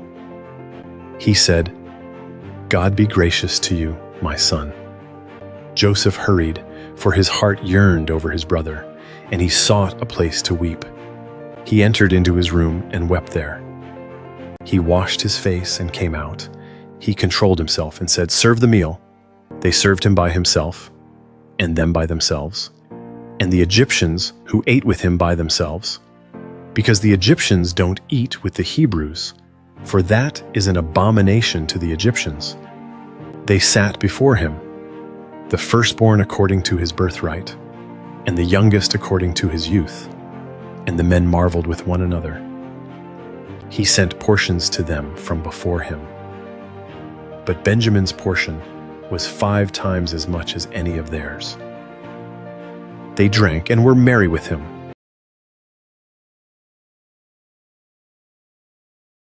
Genesis 44. He commanded the steward of his house, saying, "Fill the men's sacks with food, as much as they can carry, and put each man's money in his sack's mouth. Put my cup, the silver cup, in the sack's mouth of the youngest, with his grain money." He did according to the word that Joseph had spoken. As soon as the morning was light, the men were sent away, they and their donkeys. When they had gone out of the city and were not yet far off, Joseph said to his steward, "Up, follow after the men. When you overtake them, ask them, 'Why have you rewarded evil for good? Isn't this that from which my Lord drinks, and by which he indeed divines? You have done evil in so doing." He overtook them, and he spoke these words to them. They said to him, "Why does my Lord speak such words as these? Far be it from your servants that they should do such a thing. Behold, the money which we found in our sacks' mouths, we brought again to you out of the land of Canaan. How then should we steal silver or gold out of your Lord's house? With whomever of your servants it is found, let him die, and we also will be my Lord's slaves." He said, "Now also let it be according to your words. He with whom it is found will be my slave, and you will be blameless." Then they hurried, and each man took his sack down to the ground, and each man opened his sack. He searched, beginning with the oldest and ending at the youngest. The cup was found in Benjamin's sack. Then they tore their clothes, and each man loaded his donkey and returned to the city. Judah and his brothers came to Joseph's house, and he was still there. They fell on the ground before him. Joseph said to them, "What deed is this that you have done? Don't you know that such a man as I can indeed do divination?" Judah said, "What will we tell my lord? What will we speak? How will we clear ourselves? God has found out the iniquity of your servants. Behold, we are my lord's slaves, both we and he also in whose hand the cup is found." He said, "Far be it from me that I should do so. The man in whose hand the cup is found, he will be my slave. But as for you, go up in peace to your father." Then Judah came near to him and said, "O my lord, please let your servant speak a word in my lord's ears, and don't let your anger burn against your servant, for you are even as Pharaoh. My lord asked his servants, saying, 'Have you a father or a brother?' We said to my lord, 'We have a father, an old man, and a child of his old age, a little one. And his brother is dead, and he alone is left of his mother, and his father loves him. You said to your servants, Bring him down to me, that I may set my eyes on him. We said to my lord, The boy can't leave his father, for if he should leave his father would die. You said to your servants, Unless your youngest brother comes down with you, you will see my face no more. When we came up to your servant, my father, we told him the words of my lord. Our father said, Go again and buy us a little food. We said, We can't go down. If our youngest brother is with us, then we will go down. For we may not see the man's face, unless our youngest brother is with us. Your servant, my father, said to us, You know that my wife bore me 2 sons. One went out from me, and I said, Surely he is torn in pieces, and I haven't seen him since. If you take this one also from me, and harm happens to him, you will bring down my gray hairs with sorrow to Sheol. Now therefore, when I come to your servant my father, and the boy is not with us, since his life is bound up in the boy's life, it will happen, when he sees that the boy is no more, that he will die. Your servants will bring down the gray hairs of your servant, our father, with sorrow to Sheol. For your servant became collateral for the boy to my father, saying, If I don't bring him to you, then I will bear the blame to my father forever. Now therefore, please let your servant stay instead of the boy, my lord's slave, and let the boy go up with his brothers. For how will I go up to my father if the boy isn't with me, lest I see the evil that will come on my father?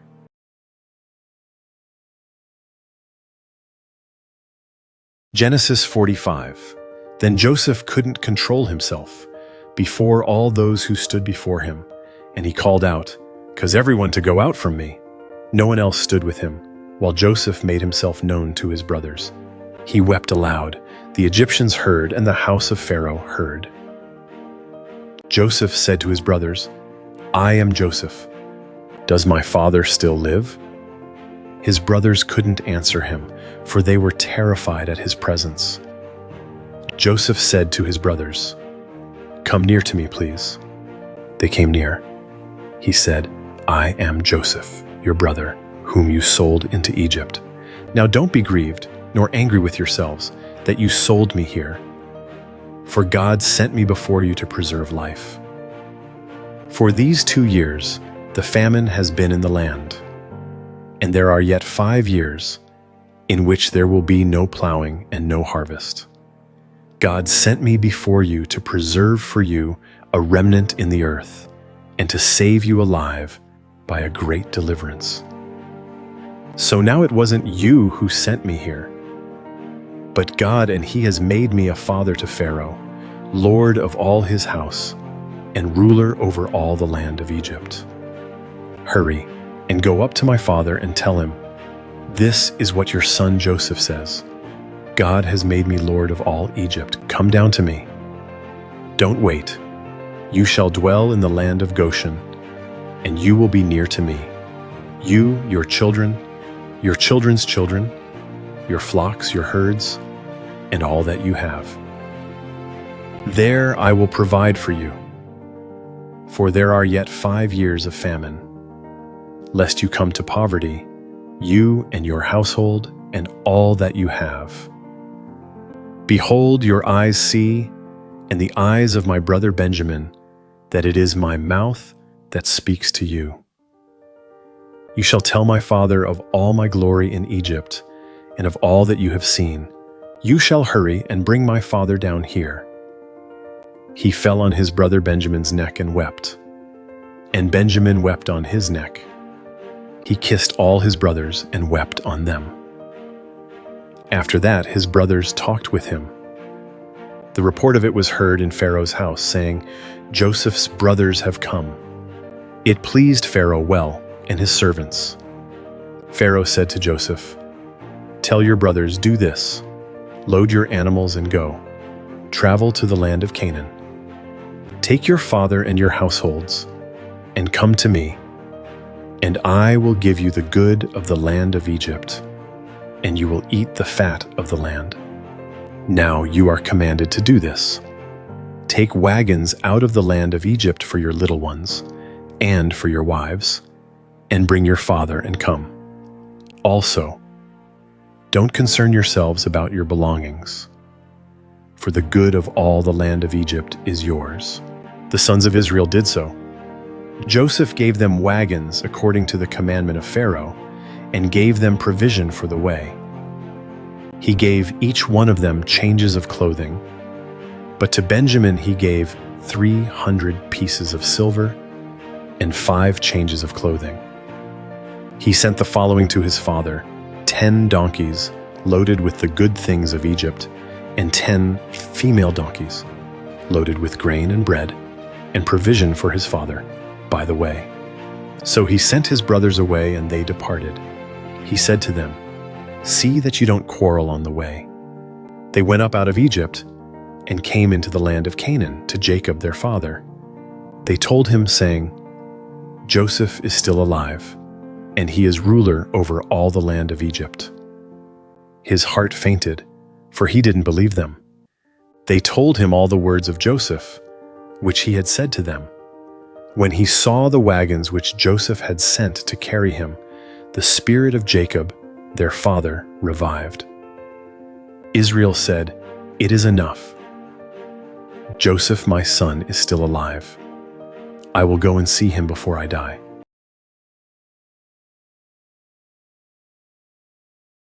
Genesis 46.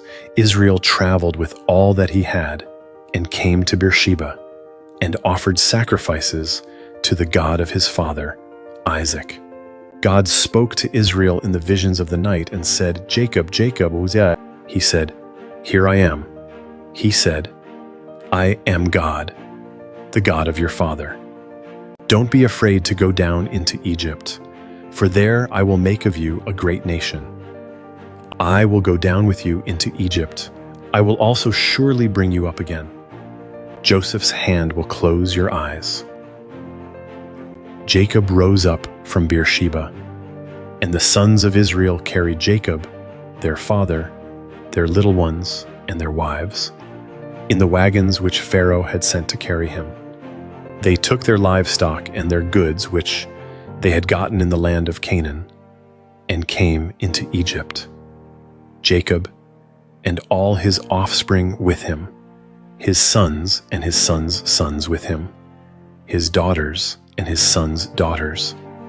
And he brought all his offspring with him into Egypt. These are the names of the children of Israel who came into Egypt: Jacob and his sons, Reuben, Jacob's firstborn. The sons of Reuben: Hanoch, Palu, Hezron, and Carmi. The sons of Simeon: Jemuel, Jamin, Ohad, Jashin, Zohar, and Shaul, the son of a Canaanite woman. The sons of Levi: Gershon, Kohath, and Merari. The sons of Judah: Onan, Shelah, Perez, and Zerah. But and Onan died in the land of Canaan. The sons of Perez were Hezron and Hamul. The sons of Issachar, Tola, Puvah, Eob, and Shimron.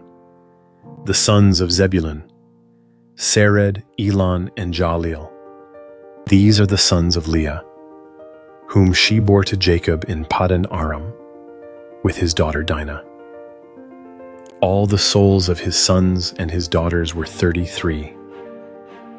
The sons of Gad, Ziphion, Hagi, Shuni, Ezbon, Eri, Arodi, and Areli.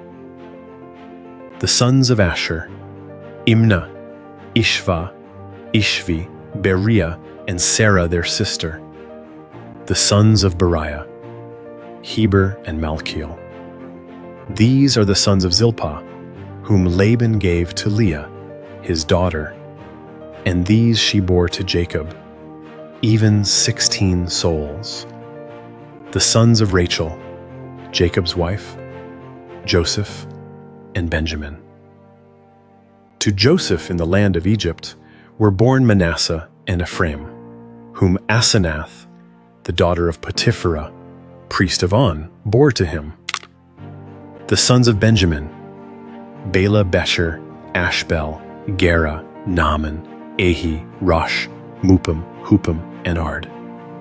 These are the sons of Rachel, who were born to Jacob. All the souls were 14. The son of Dan, Hushim. The sons of Naphtali, Jazeel, Guni, Jezer, and Shillem. These are the sons of Bilhah, whom Laban gave to Rachel, his daughter. And these she bore to Jacob. All the souls were 7. All the souls who came with Jacob into Egypt, who were his direct offspring, in addition to Jacob's sons' wives, all the souls were 66. The sons of Joseph, who were born to him in Egypt, were 2 souls. All the souls of the house of Jacob, who came into Egypt, were 70. Jacob sent Judah before him to Joseph, to show the way before him to Goshen, and they came into the land of Goshen. Joseph prepared his chariot, and went up to meet Israel his father in Goshen. He presented himself to him, and fell on his neck, and wept on his neck a good while. Israel said to Joseph, "Now let me die, since I have seen your face, that you are still alive." Joseph said to his brothers and to his father's house, "I will go up and speak with Pharaoh, and will tell him, 'My brothers and my father's house, who were in the land of Canaan, have come to me. These men are shepherds, for they have been keepers of livestock, and they have brought their flocks and their herds and all that they have. It will happen when Pharaoh summons you and will say, "What is your occupation?" that you shall say, "Your servants have been keepers of livestock from our youth even until now, both we and our fathers, that you may dwell in the land of Goshen, for every shepherd is an abomination to the Egyptians."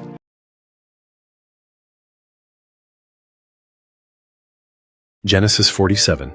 Then Joseph went in and told Pharaoh, and said, "My father and my brothers, with their flocks, their herds, and all that they own, have come out of the land of Canaan, and behold, they are in the land of Goshen."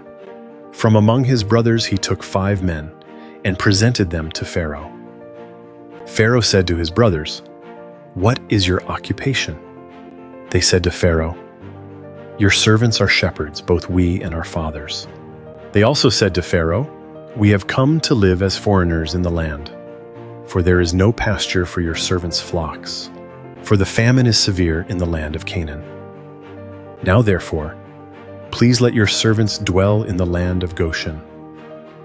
Pharaoh spoke to Joseph, saying, "Your father and your brothers have come to you. The land of Egypt is before you. Make your father and your brothers dwell in the best of the land. Let them dwell in the land of Goshen.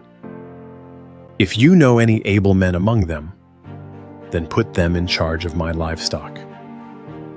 Joseph brought in Jacob, his father, and set him before Pharaoh, and Jacob blessed Pharaoh. Pharaoh said to Jacob, "How old are you?" Jacob said to Pharaoh, "The years of my pilgrimage are 130 years. The days of the years of my life have been few and evil. They have not attained to the days of the years of the life of my fathers in the days of their pilgrimage." But Jacob blessed Pharaoh and went out from the presence of Pharaoh. Joseph placed his father and his brothers and gave them a possession in the land of Egypt, in the best of the land, in the land of Ramesses, as Pharaoh had commanded. Joseph provided his father, his brothers, and all of his father's household with bread, according to the sizes of their families. There was no bread in all the land, for the famine was very severe, so that the land of Egypt and the land of Canaan fainted by reason of the famine. Joseph gathered up all the money that was found in the land of Egypt and in the land of Canaan for the grain which they bought. And Joseph brought the money into Pharaoh's house. When the money was all spent in the land of Egypt and in the land of Canaan, all the Egyptians came to Joseph and said, "Give us bread, for why should we die in your presence? For our money fails." Joseph said, "Give me your livestock, and I will give you food for your livestock if your money is gone." They brought their livestock to Joseph, and Joseph gave them bread in exchange for the horses, and for the flocks, and for the herds, and for the donkeys. And he fed them with bread in exchange for all their livestock for that year. When that year was ended, they came to him the second year and said to him, "We will not hide from my lord how our money is all spent, and the herds of livestock are my lord's. There is nothing left in the sight of my lord but our bodies and our lands. Why should we die before your eyes? Both we and our land. Buy us and our land for bread, and we and our land will be servants to Pharaoh. Give us seed that we may live and not die, and that the land won't be desolate." So Joseph bought all the land of Egypt for Pharaoh, for every man of the Egyptians sold his field, because the famine was severe on them, and the land became Pharaoh's. As for the people, he moved them to the cities from one end of the border of Egypt, even to the other end of it. Only he didn't buy the land of the priests, for the priests had a portion from Pharaoh, and ate their portion, which Pharaoh gave them. That is why they didn't sell their land. Then Joseph said to the people, "Behold, I have bought you and your land today for Pharaoh. Behold, here is seed for you, and you shall sow the land. It will happen at the harvests that you shall give a fifth to Pharaoh, and 4 parts will be your own, for seed of the field, for your food, for them of your households, and for food for your little ones." They said, "You have saved our lives. Let us find favor in the sight of my lord, and we will be Pharaoh's servants." Joseph made it a statute concerning the land of Egypt to this day, that Pharaoh should have the fifth. Only the land of the priests alone didn't become Pharaoh's. Israel lived in the land of Egypt, in the land of Goshen, and they got themselves possessions therein, and were fruitful, and multiplied exceedingly. Jacob lived in the land of Egypt 17 years. So the days of Jacob, the years of his life, were 147 years. The time came near that Israel must die, and he called his son Joseph, and said to him, "If now I have found favor in your sight, please put your hand under my thigh, and deal kindly and truly with me. Please don't bury me in Egypt, but when I sleep with my fathers, you shall carry me out of Egypt, and bury me in their burying place." Joseph said, "I will do as you have said." Israel said, "Swear to me," and he swore to him. Then Israel bowed himself on the bed's head.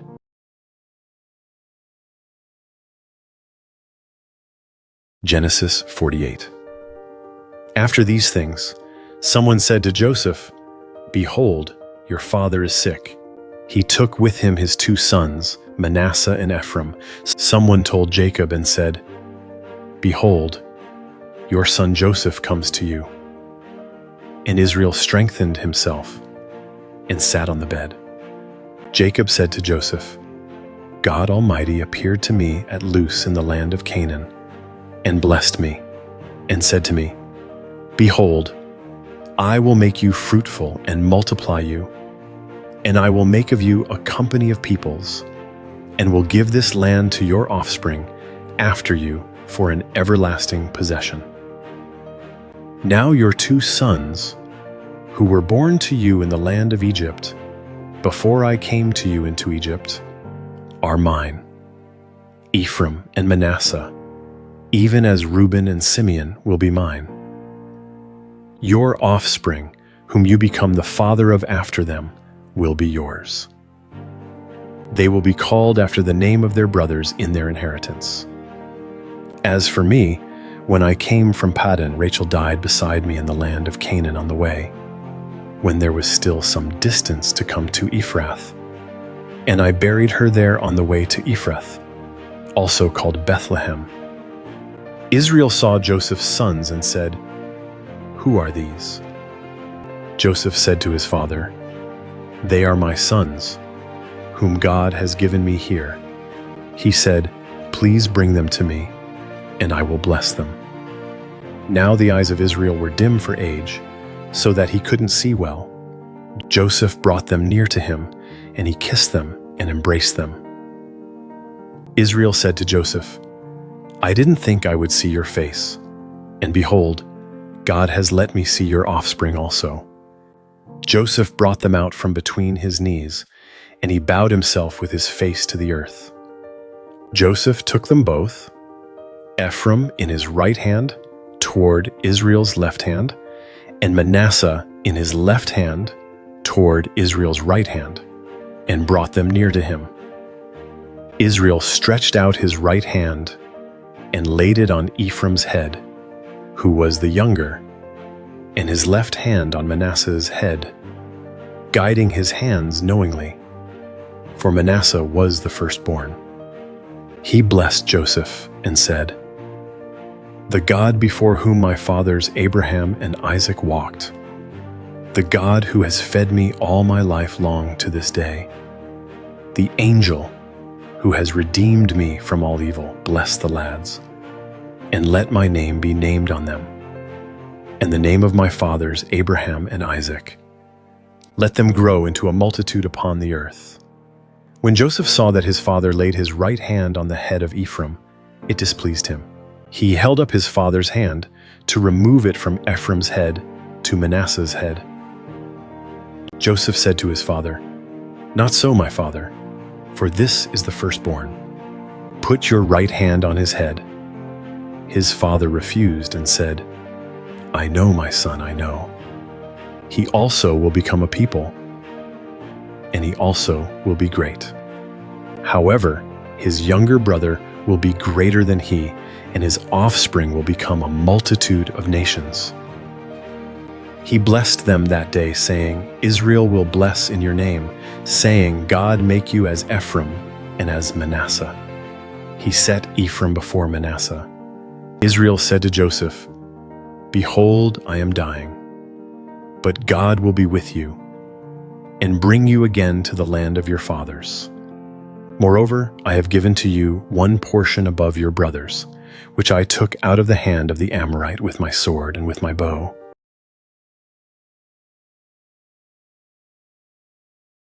Genesis 49. Jacob called to his sons and said, "Gather yourselves together, that I may tell you that which will happen to you in the days to come. Assemble yourselves and hear, you sons of Jacob. Listen to Israel your father. Reuben, you are my firstborn, my might, and the beginning of my strength, excelling in dignity and excelling in power. Boiling over like water, you shall not excel, because you went up to your father's bed, then defiled it. He went up to my couch. Simeon and Levi are brothers. Their swords are weapons of violence. My soul, don't come into their council. My glory, don't be united to their assembly, for in their anger they killed men. In their self-will they hamstrung cattle. Cursed be their anger, for it was fierce, and their wrath, for it was cruel. I will divide them in Jacob and scatter them in Israel. Judah, your brothers will praise you. Your hand will be on the neck of your enemies. Your father's sons will bow down before you. Judah is a lion's cub. From the prey, my son, you have gone up. He stooped down, he crouched as a lion, as a lioness. Who will rouse him up? The scepter will not depart from Judah, nor the ruler's staff from between his feet, until he comes to whom it belongs. The obedience of the peoples will be to him. Binding his foal to the vine, his donkey's colt to the choice vine, he has washed his garments in wine, his robes in the blood of grapes. His eyes will be red with wine, his teeth white with milk. Zebulun will dwell at the haven of the sea. He will be for a haven of ships. His border will be on Sidon. Issachar is a strong donkey lying down between the saddlebags. He saw a resting place, that it was good, the land, that it was pleasant. He bows his shoulder to the burden and becomes a servant doing forced labor. Dan will judge his people as one of the tribes of Israel. Dan will be a serpent on the trail, an adder in the path, that bites the horse's heels so that his rider falls backward. I have waited for your salvation, Lord. A troop will press on Gad, but he will press on their heel. Asher's food will be rich. He will produce royal dainties. Naphtali is a doe set free, who bears beautiful fawns. Joseph is a fruitful vine by a spring. His branches run over the wall. The archers have severely grieved him, shot at him, and persecuted him, but his bow remained strong. The arms of his hands were made strong, by the hands of the mighty one of Jacob. From there is the shepherd, the stone of Israel. Even by the God of your father who will help you, by the Almighty, who will bless you with blessings of heaven above, blessings of the deep that lies below, blessings of the breasts and of the womb. The blessings of your father have prevailed above the blessings of my ancestors, above the boundaries of the ancient hills. They will be on the head of Joseph, on the crown of the head of him who is separated from his brothers. Benjamin is a ravenous wolf. In the morning he will devour the prey. At evening he will divide the plunder. All these are the 12 tribes of Israel, and this is what their father spoke to them and blessed them. He blessed everyone according to his own blessing. He instructed them and said to them, I am to be gathered to my people. Bury me with my fathers in the cave that is in the field of Ephron the Hittite, in the cave that is in the field of Machpelah, which is before Mamre, in the land of Canaan, which Abraham bought with the field from Ephron the Hittite as a burial place. There they buried Abraham and Sarah, his wife.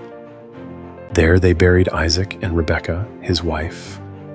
And there I buried Leah. The field and the cave that is therein, which was purchased from the children of Heth. When Jacob finished charging his sons, he gathered up his feet into the bed, breathed his last breath, and was gathered to his people.